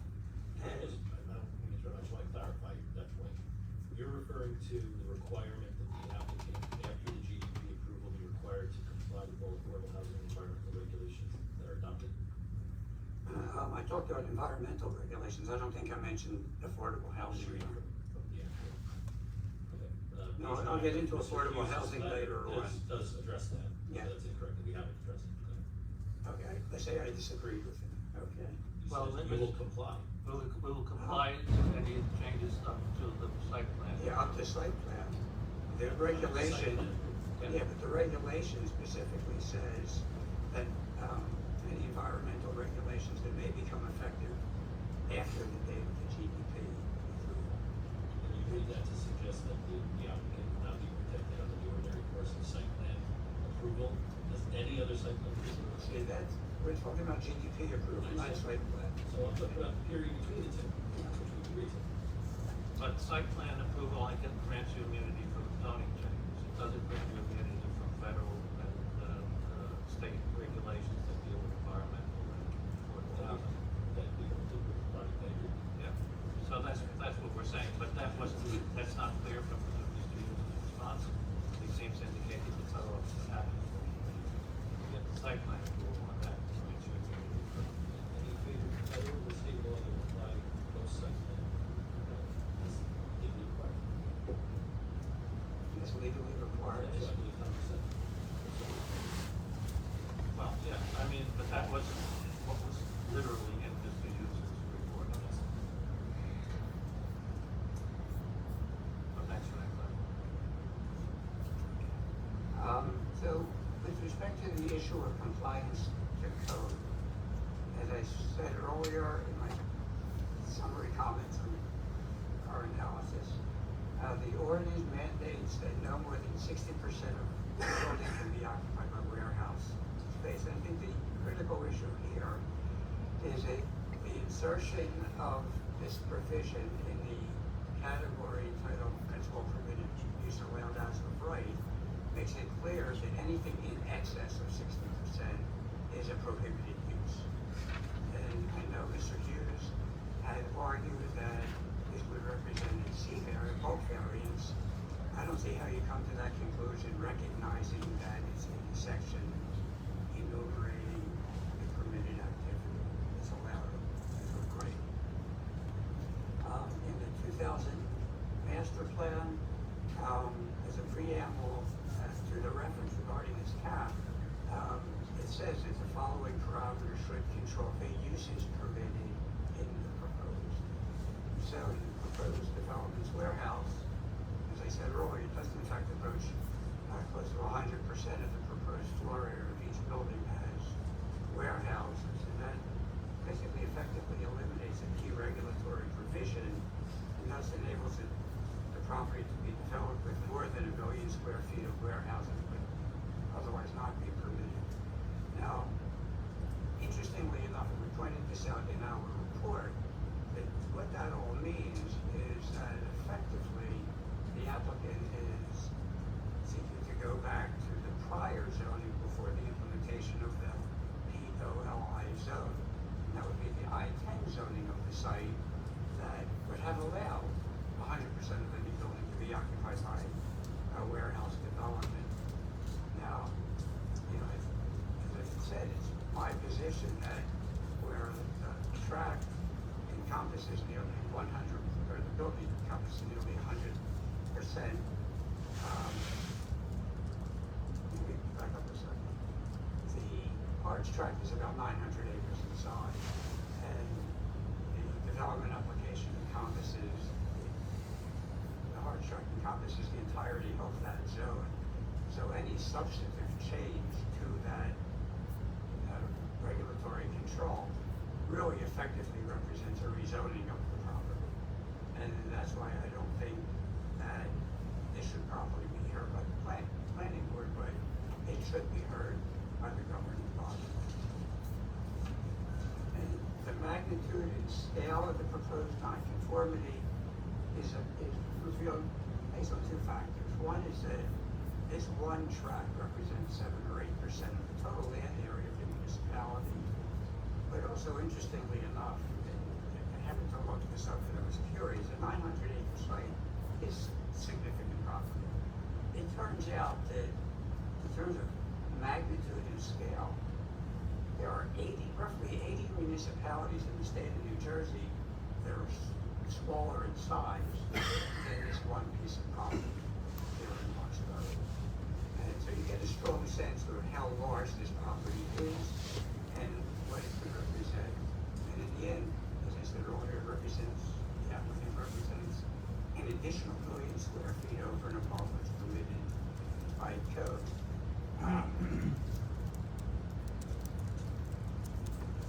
Another way to look at this provision is that the governing body, if they so chose, they could have taken that regulatory control and put it in that body of the ordinance that sets forth area and bulk requirements. But they chose to put it in that section that restricts the amount of use of a particular building that could occur. And in the end, you know, that represents my opinion about this issue. Obviously, the board has to determine non-compliance fundamentally alters the ordinance dictated character, and not just of a specific piece of property, but for the entirety of this 900-acre zone. And I would suggest that the board discuss this issue within the context of how if the applicant's approach representing the sound planning or is simply market-driven, you really do need to balance that in your deliberations, recognizing that you can't substantially change your judgment on how a property should be developed. Not for that as a governing body. They're the ones that write the zoning regulations of the municipality. And Phil, even more so with regard to a planned development, correct? Correct. So, I mean, when the questioning was, can we grant a use variance for a plan on the standards of the planned commercial development, we would actually be rewriting planned development standards and doing that, which is the prerogative of the governing body. Correct. That is correct. Now, the next issue I want to touch upon is this issue of build-out analysis. You know, I read the Banish report, I commented upon it in my report, and questioned Mr. Hughes about his comments on the build-out analysis, because he was suggesting that the Banish report was suggesting that the subject site could accommodate something like 9.4 million square feet of development. I disagree with that completely. All Mr. Banish had done basically was look at the site size, look at the floor area ratio limitation, did the math and said, you know, based on FAR, you know, you can get 9.4 million square feet. And for the public, and when we talk about FAR, in a simplified view of it, if you have a 40,000 square foot lot and your FAR is 25%, you would be entitled to 10,000 square feet of floor space.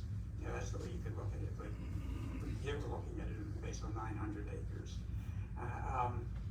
A conventional build-out analysis will do a detailed assessment of all manner of environmental constraints. I know our engineer had commented about, you know, wetlands and wetland buffers and floodplains. You know, it would also look at C1 streams and the 300-foot buffer around C1 streams. It would also look at contamination. If it's a long-term remediation process, it may be that, you know, we can't look at the entirety of that acreage and say this is developable. It would significantly reduce the amount of potential floor area that can be readily accommodated on this property. A good example of that is the Highlands regulations, is one example, because they had, in their regulations, when you talk about a build-out analysis that they require, they specifically will identify all the features that I just mentioned, and they also focus on some additional. But in that way, they do a detailed assessment to determine how much development can occur on a piece of property, and you get a much more realistic determination of what that intensity could be.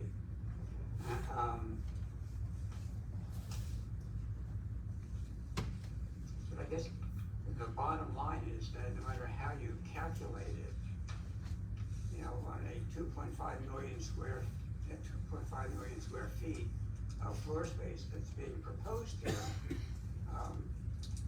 the regulatory control, FAR, would limit the amount of warehouse space to 1.5 million, and the applicant is effectively seeking virtually 2.5 million square feet of space, or 1 million square feet more than permitted. Joe, the GDP standards also address access to the site. Do you find that what we've heard so far adequately addresses that? Well, that was the point I made earlier, that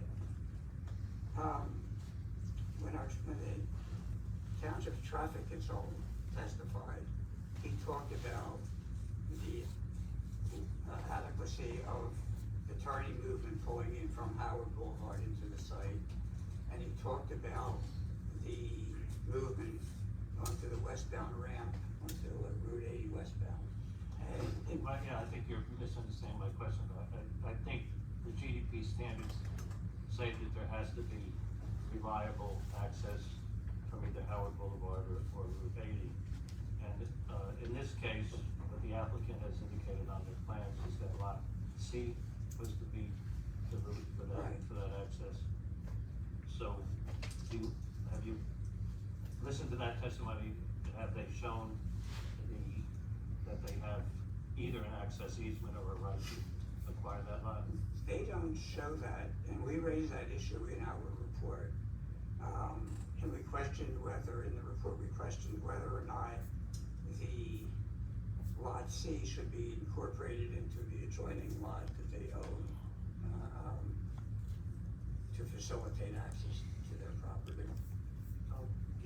Just real quick, just for reference, that's where the dump is, right? That's where the decommissioning of the old landfill. Okay, I thought so, I just wanted to. The next section of our report talked about master plan considerations. I think Russ has addressed in large measure a lot of that, so I don't think I have to go through that again. But what I would like to touch upon is some of the specific comments of the applicant's planning testimony, and some of the opinions that he offered for the board to consider. Because, for example, referring to the requirements in section 13-7.34A2E3 with respect to the GDP, their planner had opined that the applicant had satisfied that provision that the GDP, that says that the GDP shall provide for primary access to and from the site directly to Route 80 and Howard Boulevard. That's what you were just referring to. And I just had actually addressed that. So I'll move on to the second item, where it says that at least 25% of the track has to be dedicated to open space, and he cited the GDP's extensive trail system, which will be open to the public. But my notes of that testimony don't reflect that he substantiated this opinion with any reference to some prior testimony that the public trail system would be feasible in light of some of the contamination in the areas that people would have to traverse. And they were actually blocking off some of those areas because of that contamination. So there was a disconnect, I thought, between what the plan showed and what the testimony had stated. With respect to other findings from the GDP approval, he had stated that one paragraph of the ordinance section was satisfied because, in his opinion, it conforms to the requirements of 13-7.34A02. However, that's the section that talks about the 60% limitation on warehousing. And while he premised his opinion on the fact that this is a bulk standard, I think the simple fact remains that it is not in the bulk standard sections of the code, but in the use section of the code. There's another section of the code that he referred to where it talks about control over pedestrian traffic, and he referred to the extensive pedestrian trail network that the public could avail themselves of. But again, as I stated earlier, portions of that trail network won't have immediate access because of contamination in the area.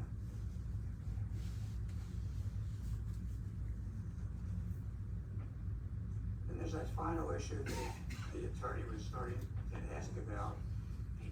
The planner had testified that the applicant will comply with any outside agency approval, agency rules and regulations that are legally applicable at the time of site plan approval. But that statement doesn't reflect paragraph G of the section he was referring to, which requires compliance with the applicable new and/or modified regulations regarding affordable housing and/or environmental regulations that became effective after the date of the GDP approval. So there's a distinction between getting the GDP approval from when when they come in with site plans for individual lots, and I think that was sort of part of the disconnect earlier came from. But I don't think that was properly addressed.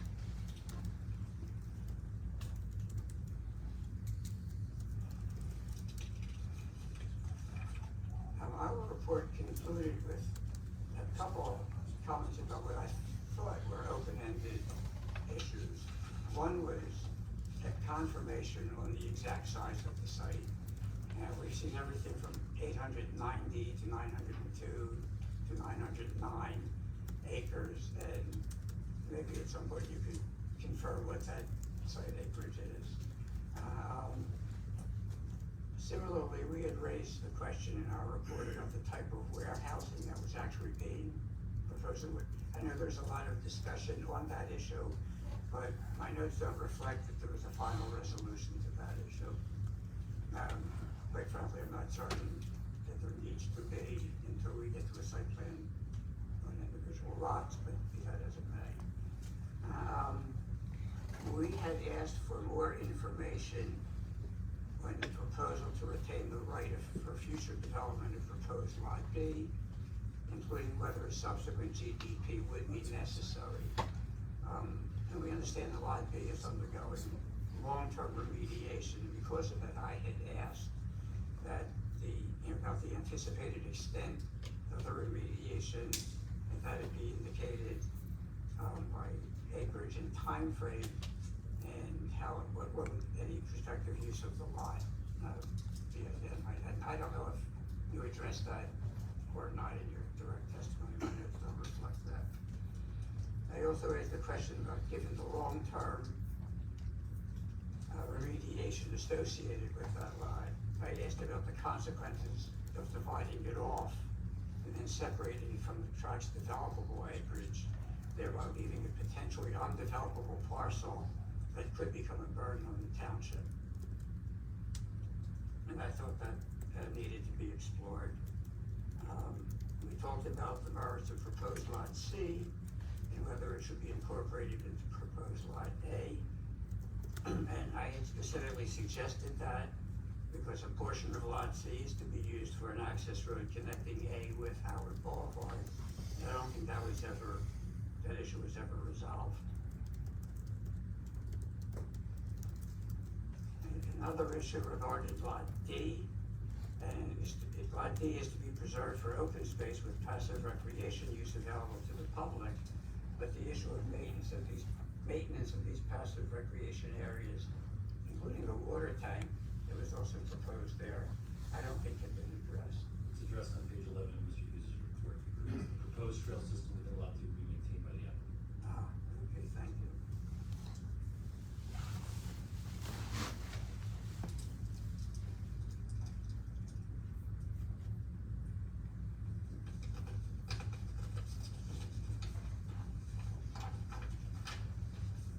And the only other issue that I had raised was the issue of affordable housing. Now, I know that this was initially part of the application, and because I was the one that said it wasn't permitted, you took it out, and we're going to develop it separately. And the reason I bring this up, that site is identified as part of your third round affordable housing plan. And it comes to a conclusion within the next year. The applicant had indicated that they would be developing that site at the end of the development of the overall GDP, which is a 20-year period. That could jeopardize your third round approval. I've actually been involved as special master in issues like that, where Fair Share Housing Center has taken municipalities to court because they were not fulfilling the full magnitude of their third round plan. I bring this up as a cautionary note for the planning board. So,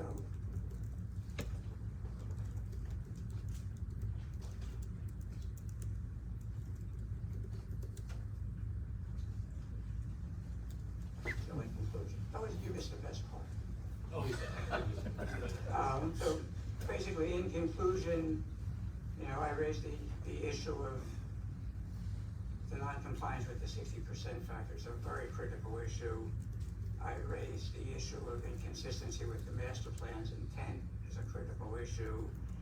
I talked about the magnitude and scale of 100% warehousing space as a third critical issue. And I think in the end, the conclusion that I draw is that it is more appropriate to seek a rezoning of the GDP provisions from the governing body than try to do something before this board that I don't think we're allowed to do.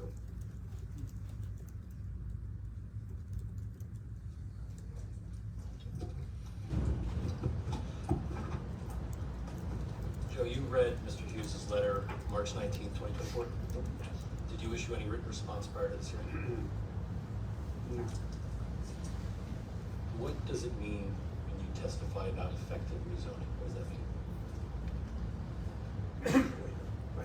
You both in your letter and your testimony today, you said that the application was more of an effective rezoning because there's only one property owner and you'd be rezoning the property. What is effective rezoning? Okay. Where you have a site that's the entirety of the zone district, and you're asking for such relief from requirements that it effectively substantially changes the character of the zone. That is substantial. Are you aware of any cases or statutory law which defines effective rezoning or suggests that a variance is not permitted in a zone where there's only one tract, as you're suggesting? I do recall, I wish I could remember the name of it, but there's a case that says that. Would what you're suggesting just permit municipalities to zone large tracts with only that tract to eventually prohibit variance relief from that property owner? So that's the distinction I made from what was said earlier. I believe we're obligated to follow a conforming GDP plan. Take the GDP aside, I'm just talking about zoning. Let me finish one. Well, when you come in for individual site plan, you can see bulk variances from those standards. But I think the GDP requirements in the MOUL require that you show initially at least a conforming GDP. Okay, we're talking, take GDP aside. Say we were going for site plan here. Are you suggesting that if we were seeking the site plan with variance relief to the zoning board would not have jurisdiction because that would be an effective rezoning rather than variance? It's site specific. Listen, if there was no GDP requirement on this site and we applied for site plan with a use variance, would you as the board professionals in the zoning board recommend that they deny jurisdiction and refer to the board? Let me make sure I understand. Yes, of course. Let's assume that there's no GDP. Let's assume that the same regulatory control is identified in the use section of the ordinance. I would still come to the same conclusion, but you are obligated, or excuse me, the zoning board would be obligated to hear that case. But then based on the testimony, they would then come to the conclusion as to whether or not they believe this was improperly before them because it was an effective rezoning. So same fact pattern, only now we have the GDP as we do here. Would the zoning board not have that obligation to hear that application because of the GDP requirements that it be a fully conforming application? Again, as I said earlier, I believe that for the initial GDP before the planning board, you have to show compliance. You are entitled to seek relief from the ordinance standards or an individual site plan review. So I'm not certain about the use variance, but certainly both variance.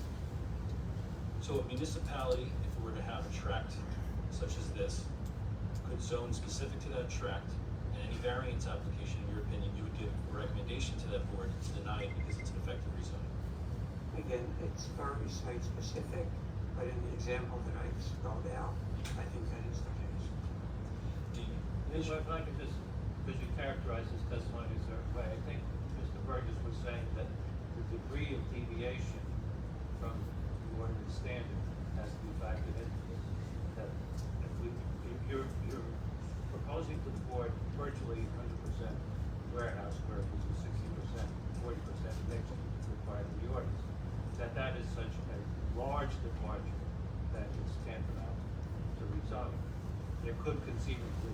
minor deviations in a hypothetical situation, we could talk all night about that. But in this specific situation, it's not only the fact that you deviate from the ordinance standard, but deviate to a large magnitude, so it effectively changed the character of the zone. Okay, so I'll ask you the same question I asked Joe, since you just gave an opinion on that. Are you aware of any case law or statutory law that defines a distinction between essential rezoning and a variance? Yeah, the township of Dover case, and the cases that follow that case, yeah. The section of the ordinance that you referred to regarding the requirement for open space being provided, what does that provide in terms of requirement? What is the requirement for the applicant? 25%. Is that being provided here by the applicant? For the proposal? That's what it was. It is. Is there a percentage requirement in that, embedded within that requirement, that a percentage of that be the trails that are proposed or any other active recreation? Actually, no. Your plan showed that. Right. So then, that's why I raised the question about accessibility of those trails, because, you know, if it's going through environmentally constrained areas, you might not have access, so the plan would have to be adjusted accordingly. And so If I could just interrupt there, because I think the ordinance does actually place a limit on the active recreation component of that.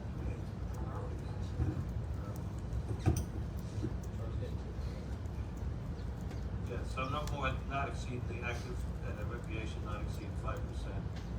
So it's 25%, but 5% not It would, And does the applicant's proposal exceed that 5% I don't believe limitation? Okay. but So, just to clarify that, because I believe walkways through the woods, so to speak, represents passive recreation. right, okay. If the applicant wasn't proposing any of those walkways at all, and just dedicating it to open space along with the recreational facilities along 46 there, would that render the application inconsistent or in violation of that provision of the GDP? I'd have to reread the ordinance, I don't know. Well, if the ordinance requires 25% open space, and we're proposing approximately 55%, and we're proposing no more than 5% of the maximum permitted active recreation, I'm trying to discern the import of the unknown, as the board has quantified it, as of these hiking trails.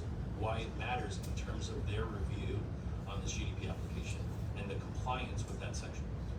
Well, it matters because if you're showing pedestrian pathways through constrained area, you know, the plan should be reconfigured. I'm not saying eliminate the pathways. Well, we're but the showing them plan as should be proposed adjusted. improvements, which is accurate. Whether they come to fruition or not, I'm asking if there's if whether they get built 100% or 0%, would that have an impact on the board's review of that provision of the GDP? That's my sole question. No, however, where an applicant does something, the board should then review it for its, you know, viability. And in certain instances, those pathways are not viable. That was a simple thing for you to do. No, why, that's not a standard in the viability. The viability, if we were to propose something that economically, everybody in this room agreed would never be built, because it just couldn't be built, that itself is, the viability is not a standard in the GDP requirement, is it? No, it's actually, it uses the word adequate. Okay. And if you're, you know, sending in pedestrians through a 40% slope, to make up an example, that wouldn't be adequate. No, but If now you're walking- discussing if you're engineering issues, walking- though. No, well, let me finish. If you're sending people by your design through contaminated property, that wouldn't be adequate. That's not the subject, though. There was never a proposal or a suggestion that we would open contaminated space. The issue that's been discussed is whether or not these trails are going to ever be built because the remediation has occurred, or because the remediation conceivably could include just fencing off an area, so therefore the trails cannot be built. Well, then you should have taken those trails off and added a note that says they will be determined in the future based on. But how should the board use that fact in determining whether the applicant has met its burden under the GDP? I'm still struggling to see the connection. Because the MOU requires that. No, the MOU does not just read it. It requires 25% open space, which is being provided. I'm No. trying to determine what you're advising the board, the relevance of those trails are as to the specific requirements of the GDP standards. Well, the GDP standard does refer to natural areas and recreational space. I think one of the public commentators asked a question about that. Yeah. So, I mean, it's questionable whether we can characterize heavily contaminated, redeveloped industrial areas as natural, quote, natural areas. So we'd have to classify them as having some recreational function. If the trails, and I think that's why you proposed these trails, that they would have this passive recreational function. The question, Mr. Burgess is raising it, do they have that function? Is that function feasible? And have you demonstrated it is feasible? And that's the question that we're discussing. I still don't think I have an answer to my question. If the application was submitted at the very beginning without those trails, would that make any difference in this board's review of the satisfaction of that 25% requirement? Not with respect to the 25% requirement. Okay. But That's what I was in asking. terms of adequacy of pedestrian trails, because that's what the local ordinance talks about. You're supposed to be showing something that will work. And I don't think the way it's designed, it worked. And I wouldn't mind seeing you take off those portions of the trails that don't work and add a note that simply says, no, they will be determined in the future when there's an environmental cleanup or whatever. All right, let's move on to a different Can I ask a hypothetical question here? So hypothetically, if it comes down to the fact that there have to be institutional controls over a large area of this site where these paths have been proposed, or fencing to help people to get into those areas because of the contamination, would that actually function as a recreational space? No. Objection. How can you opine that? If the DEP establishes standards that allow for development using its institutional controls, including certain standards that allow all the way up to residential living, how could you give an opinion like that that says they wouldn't be considered recreational? Well, the DEP is not opining on whether they're recreational or not. They set standards for what has to be DEP has controlled. jurisdiction over what institutional controls can be put into place for use. For use. Yeah.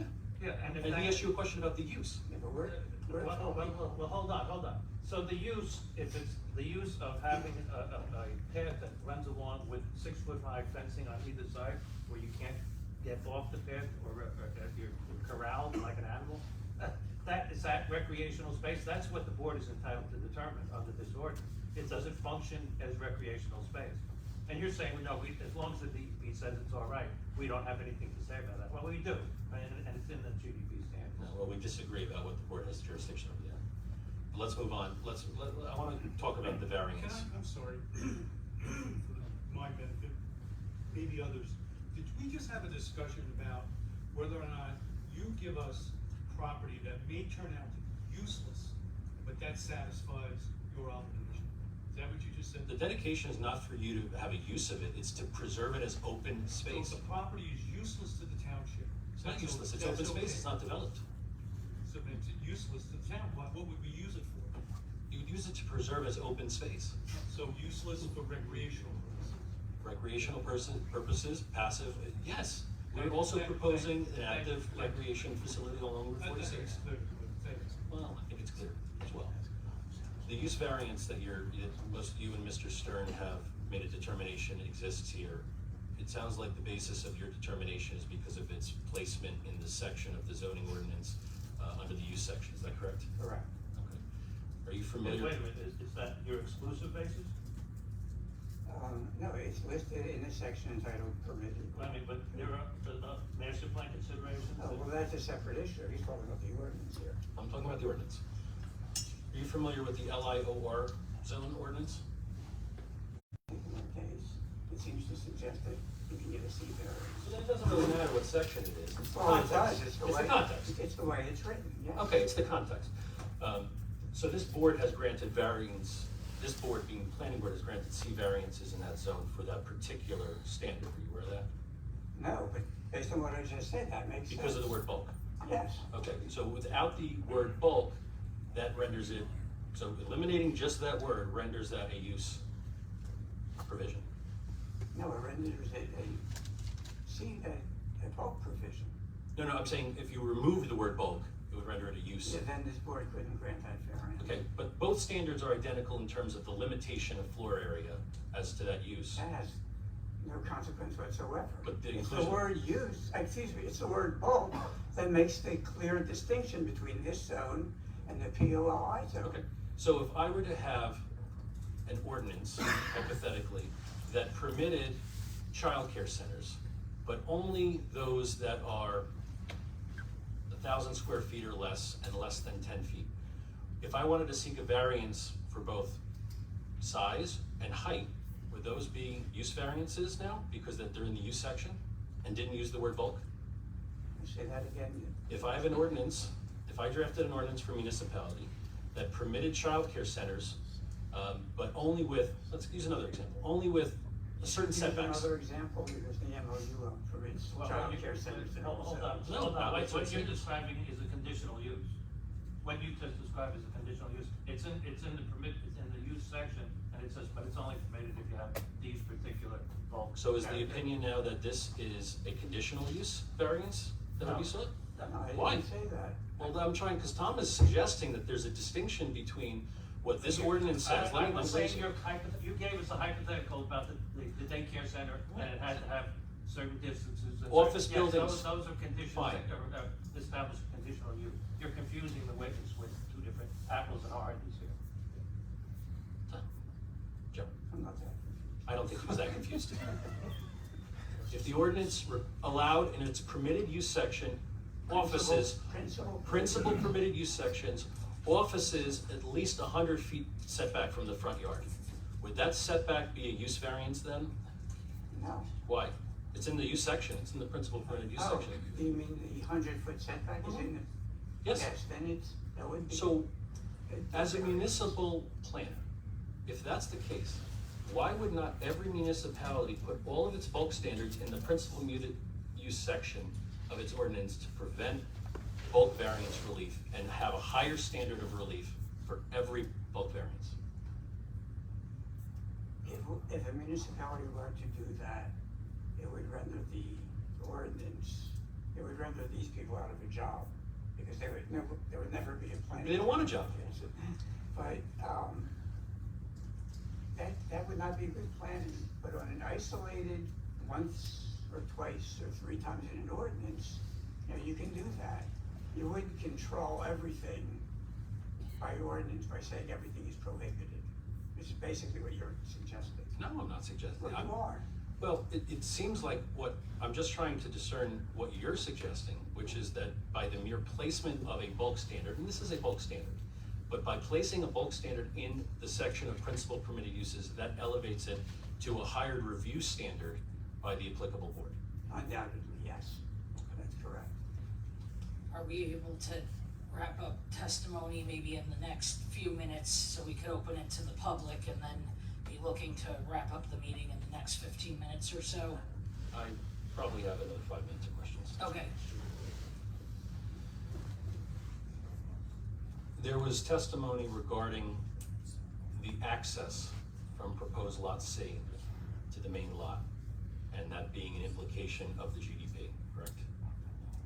Because you don't control lot C. The lot C is a proposed lot, proposed to be subdivided based on a subsequent subdivision application, correct? I believe that's correct. In your experience in these sorts of sequencing of applications, is it not standard for an easement agreement or some sort of an agreement between the proposed lots, not even existing lots, to be a condition of approval that the access be subject to an easement by review of the board professionals? I don't recall seeing such an easement. No, as a condition of approval. Normally it's shown as part of the application. Normally, so your opinion is that as part of the application, there would exist an easement between the 2 lots that have not yet been subdivided? No, the fact that there will be be an easement, usually shown as part of the submission. I think you have to distinguish between if two lots are in common ownership, like if you had title to these two lots, that certainly would be a reasonable condition to say, okay, you're gonna grant an easement from the one lot to the other. But you don't own that lot, and moreover, there was never any testimony that you have any right to acquire that lot. And that I think is what he was driving at. I believe the testimony has been that we are always going to condition the site plan application on having access through that. Obviously, we would need that. Who So I owns think it's that lot now? I'm sorry? Who owns that lot? Well, Hercules owns all the property. But even after the subdivision, that lot will remain in Hercules' ownership, that was your testimony. They wouldn't close up, I believe the testimony is it wouldn't close at the same time, but eventually would be owned. And there was never any testimony that there was an agreement that Hercules would ever convey that lot to you. We haven't seen that agreement, we've asked for it, you have refused to give it to us.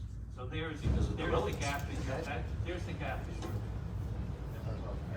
Again, how that relates to the GDP standard, because you've said a lot of things, and I think we're in agreement that a lot of things are subject to decision-making at the site plan or subdivision stage. Why is that a subject at the GDP stage? Because if you don't have that, if you don't get that access easement, where are we with this application? There gotta be some proof that there's an agreement that it's about to be signed. Where is that standard? I think that's typical of any development application. That the legal instrument conveying the access be in place prior to the approval? Not the legal instrument, but at least correspondence from the parties to be that say, yes, we are willing. The owner of the property consented to this application when it was filed. There's an affidavit from the owner consenting to this application, which included the access being proposed through Lot C. That consent said that. No, the consent was to the entire application, which included the access from Lot C. Okay. The affordable housing But element. answer to one of your questions, number 4E4 of the General Development Plan standards requires that you show the primary access to the front directly to 80 and/or our affordable. Okay, and I believe we've done that, so we can move on. Affordable housing is not currently a subject of this application, correct? Because it was removed.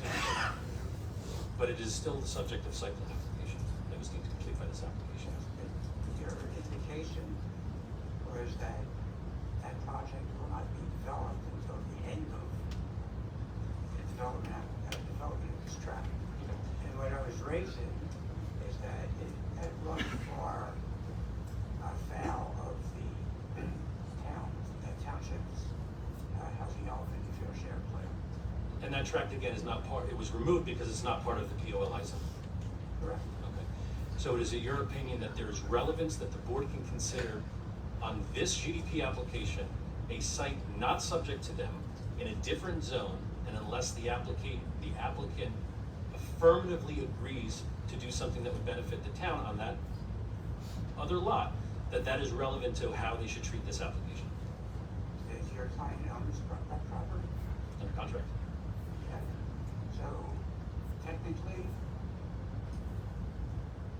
if there's no development in the foreseeable future, and I'm talking about the 20-year period, it's not the foreseeable future, that will say we are ending round 3, round 4 starts.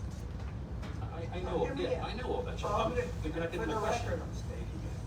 So round 4 starts at the 10-year period, and that's from 25 to 35.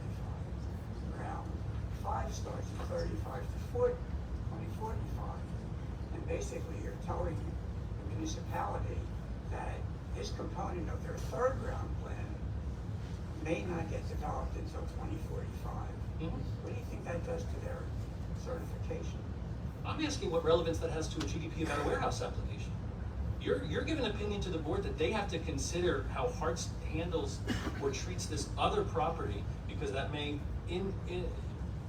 affect the town negatively or positively one way or the other, and that's somehow relevant to how this board treats this application. No, I think it's relevant for the board to understand what is happening here.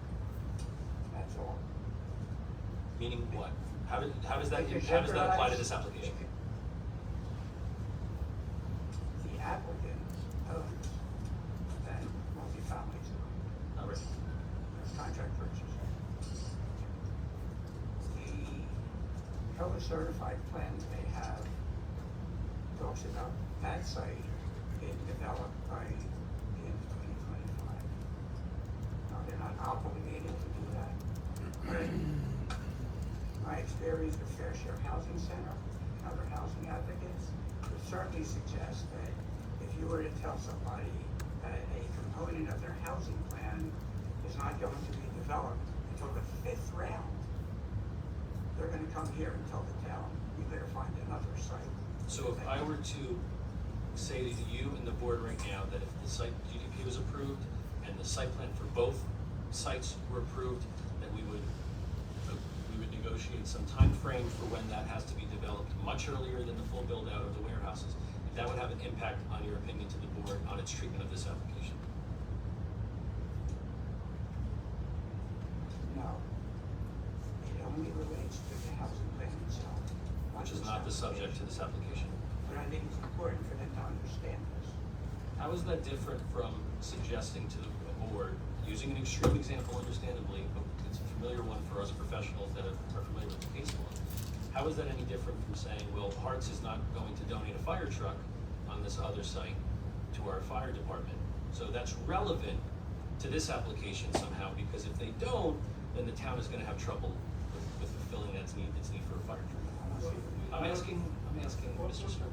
Well, look, we all know that granting variance relief, many boards can and do consider the affordable housing contribution of the applicant as part of the support. There's gonna be a significant affordable housing contribution in the payments that's required under law, the 2.5% payment. Right, but the actual building of affordable housing that's part of the plan could theoretically, hypothetically, you can't do a lot of hypotheticals yourself. Hypothetically, that could figure, for example, in a C2 variance analysis, if you were looking for that. Is affordable housing the principal permitted use in the zone? No. Could the applicant have done anything in terms of this POLI zone with respect to the borough's obligation for affordable housing? No. Okay. The reason I brought this up again is to make the board aware, the township aware, that their certification for the third round could be in jeopardy if the position of the potential property owner is such that the site that they've designated as part of their third round plan doesn't get built until the 5th round. Okay, thank you. All right, 5 more minutes. Yeah, the last couple questions. It seems like your testimony is consistent with Mr. Stern that the applicant here is proposing what you consider to be a use variance. Is that correct? I didn't say that, I said rezoning. Okay, so, but it's not a bulk variance? Correct. That this board, Correct.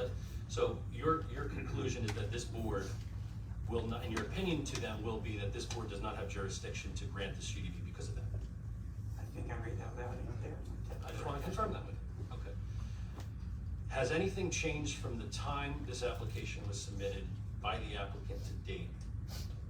That changed your opinion on that, or would that opinion been consistent from the date of its application? I think in my first memo, I raised this question, and I've been consistent about it ever since. You mentioned at the beginning, approximately how many boards do you represent, or as board planner? The firm represents about 47 right now. And in any of those boards, if you were to review for completeness, an application either for GDP or site plan to a planning board that includes what you consider to be a variance outside of that jurisdiction, would you deem it complete or incomplete? Or refer it to the zoning board? The issue of completeness doesn't delve into standards. It just delves into have they submitted everything that's required of them. So that issue wouldn't come up yet. So if an applicant submitted an application to the planning board for a use variance, you would deem it complete and allow the planning board to hear it until the end and then determine its actual use variance? I believe there is case law that says, you know, that where there is a determination that like in this case,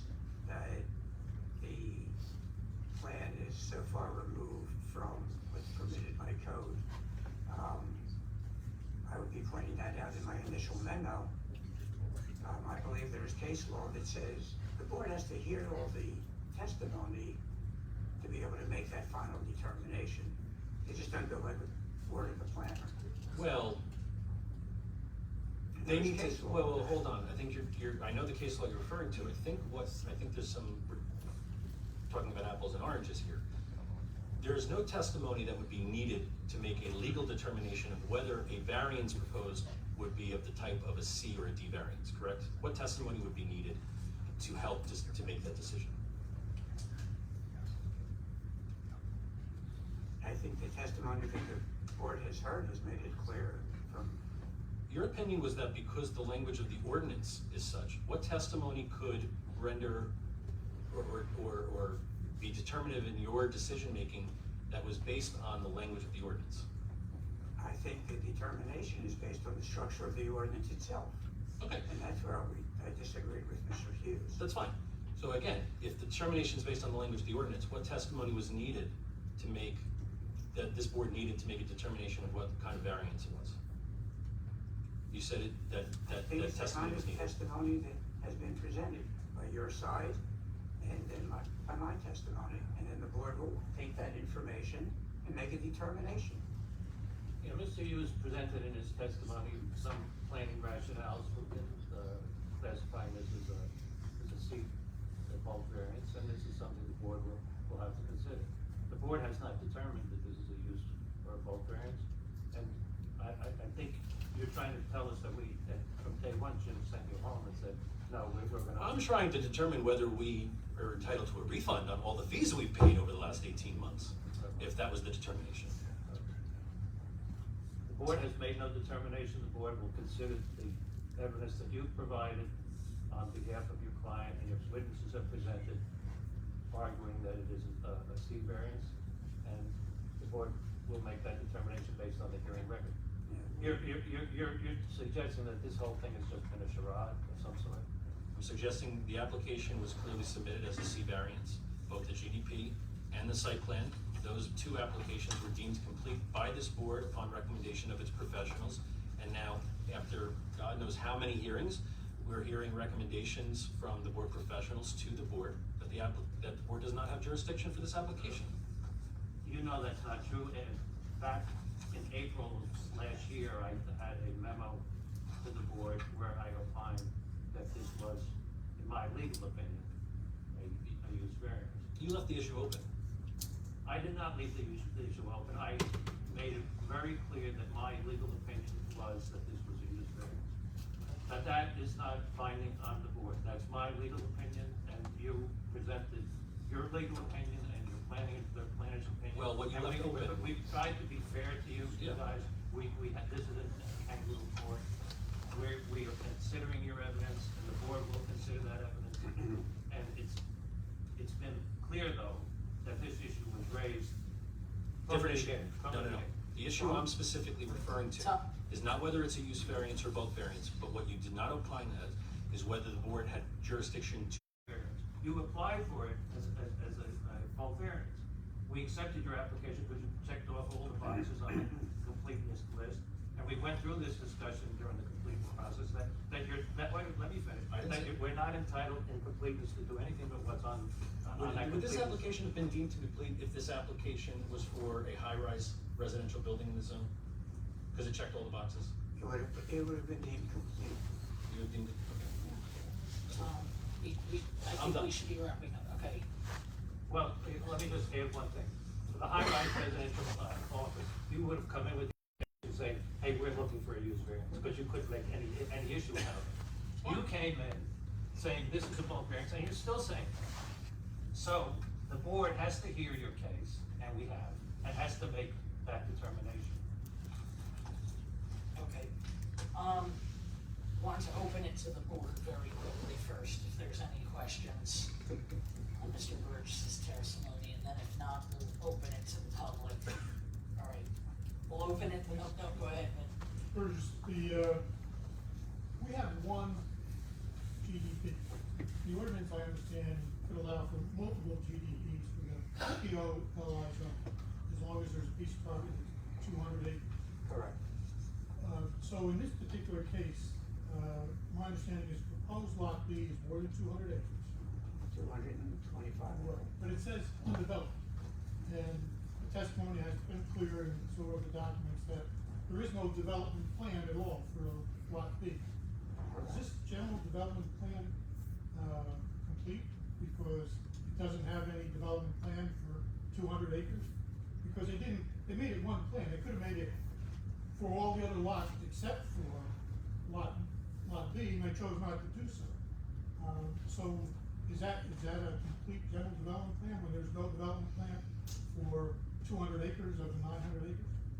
No, they can proceed the way they proposed it, and they're proposing it as potential open space.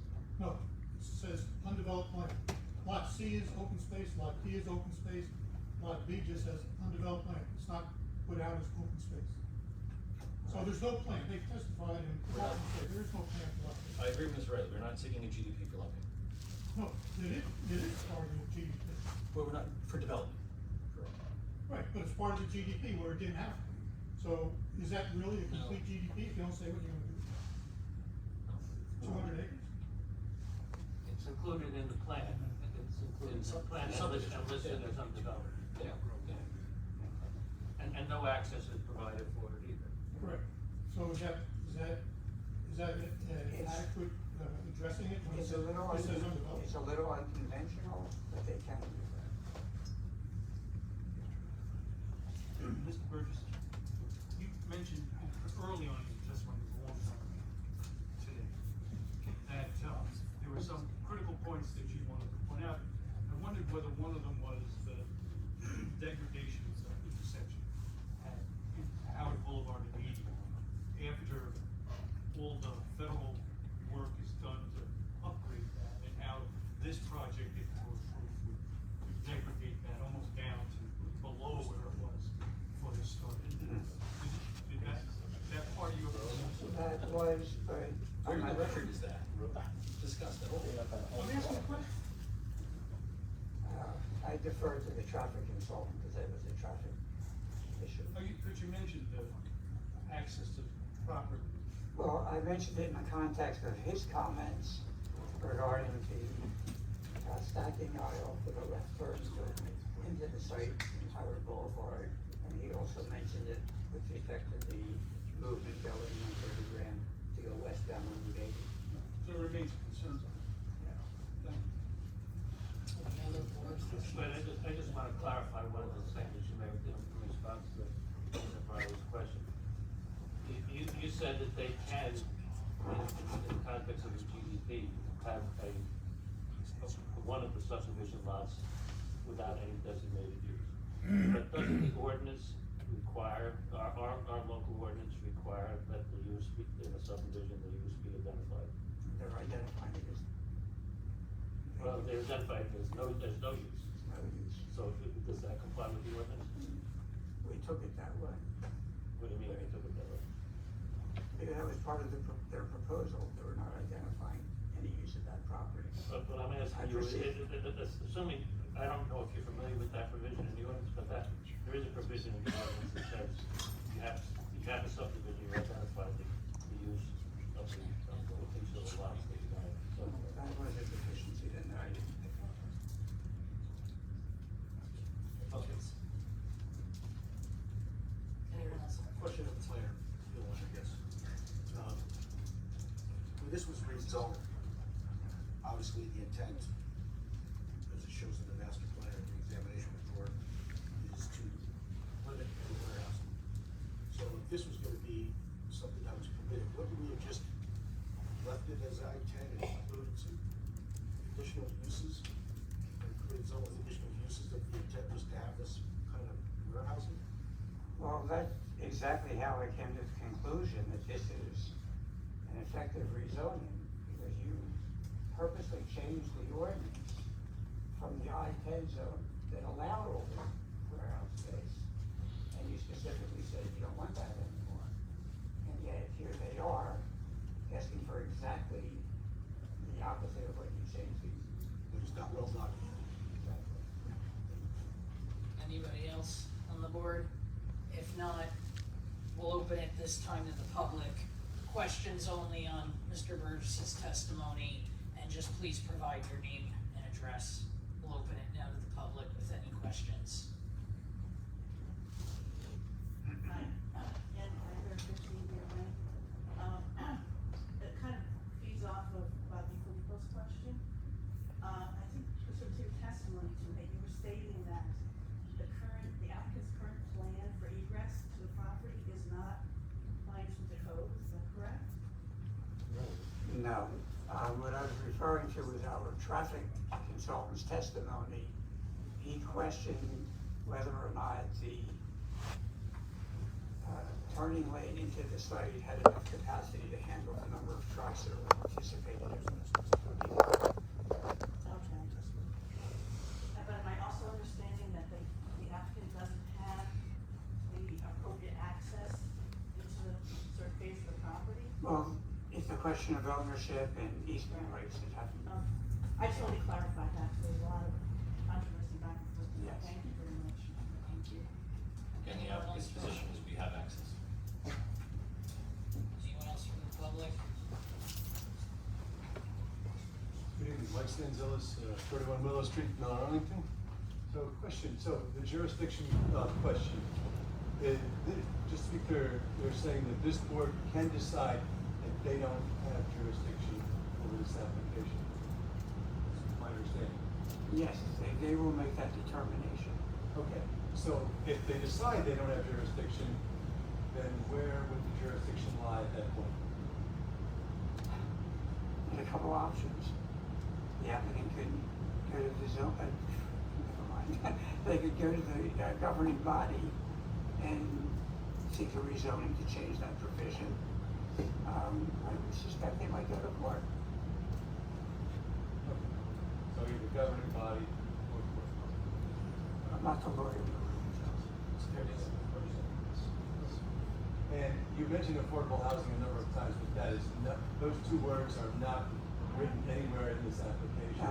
Just curious. As a planning consultant to the municipality, it's incumbent upon me to let the board and the township understand implications of certain decisions. Totally agree. For. Anyone else from the public? Question or? All right, if not, we'll close public. Now, just so the public here understands, at the next hearing, continuation of this hearing, I'm not sure whether the applicant. We will be providing testimony. At the conclusion of their rebuttal testimony, there again will open the floor to actual testimony from five members of the public. We may be able, I don't know how long that rebuttal testimony will go on, but there may be time at the next hearing. You don't have to vote. July 17th. July 17th, it all depends on, are we gonna hold July 3rd meeting? Will we be July 3rd meeting?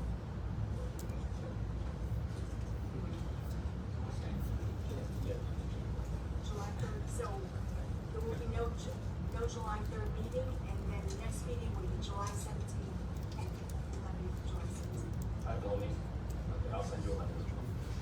Oh, we do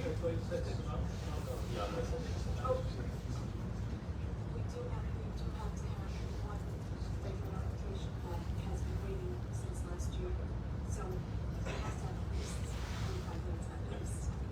I'm sorry. So at any rate, it's possible that we'll reach public testimony, part of this hearing at the next meeting. If not, we have the subsequent meeting, which we have For the purposes of notice, we'll carry it to 17th. Just for clarity for the public, that's on any issue, not just what was discussed. not just over here, any factual testimony. I mean, we don't want people coming up there and saying, we hate this project, we love this project. Give us some information that we can consider. Mr. Malek, we'll give this an extension of time, so thank you so much. This is carried until July 17th. And we need an extension No of time. further notice. No further notice. So further notice, yep.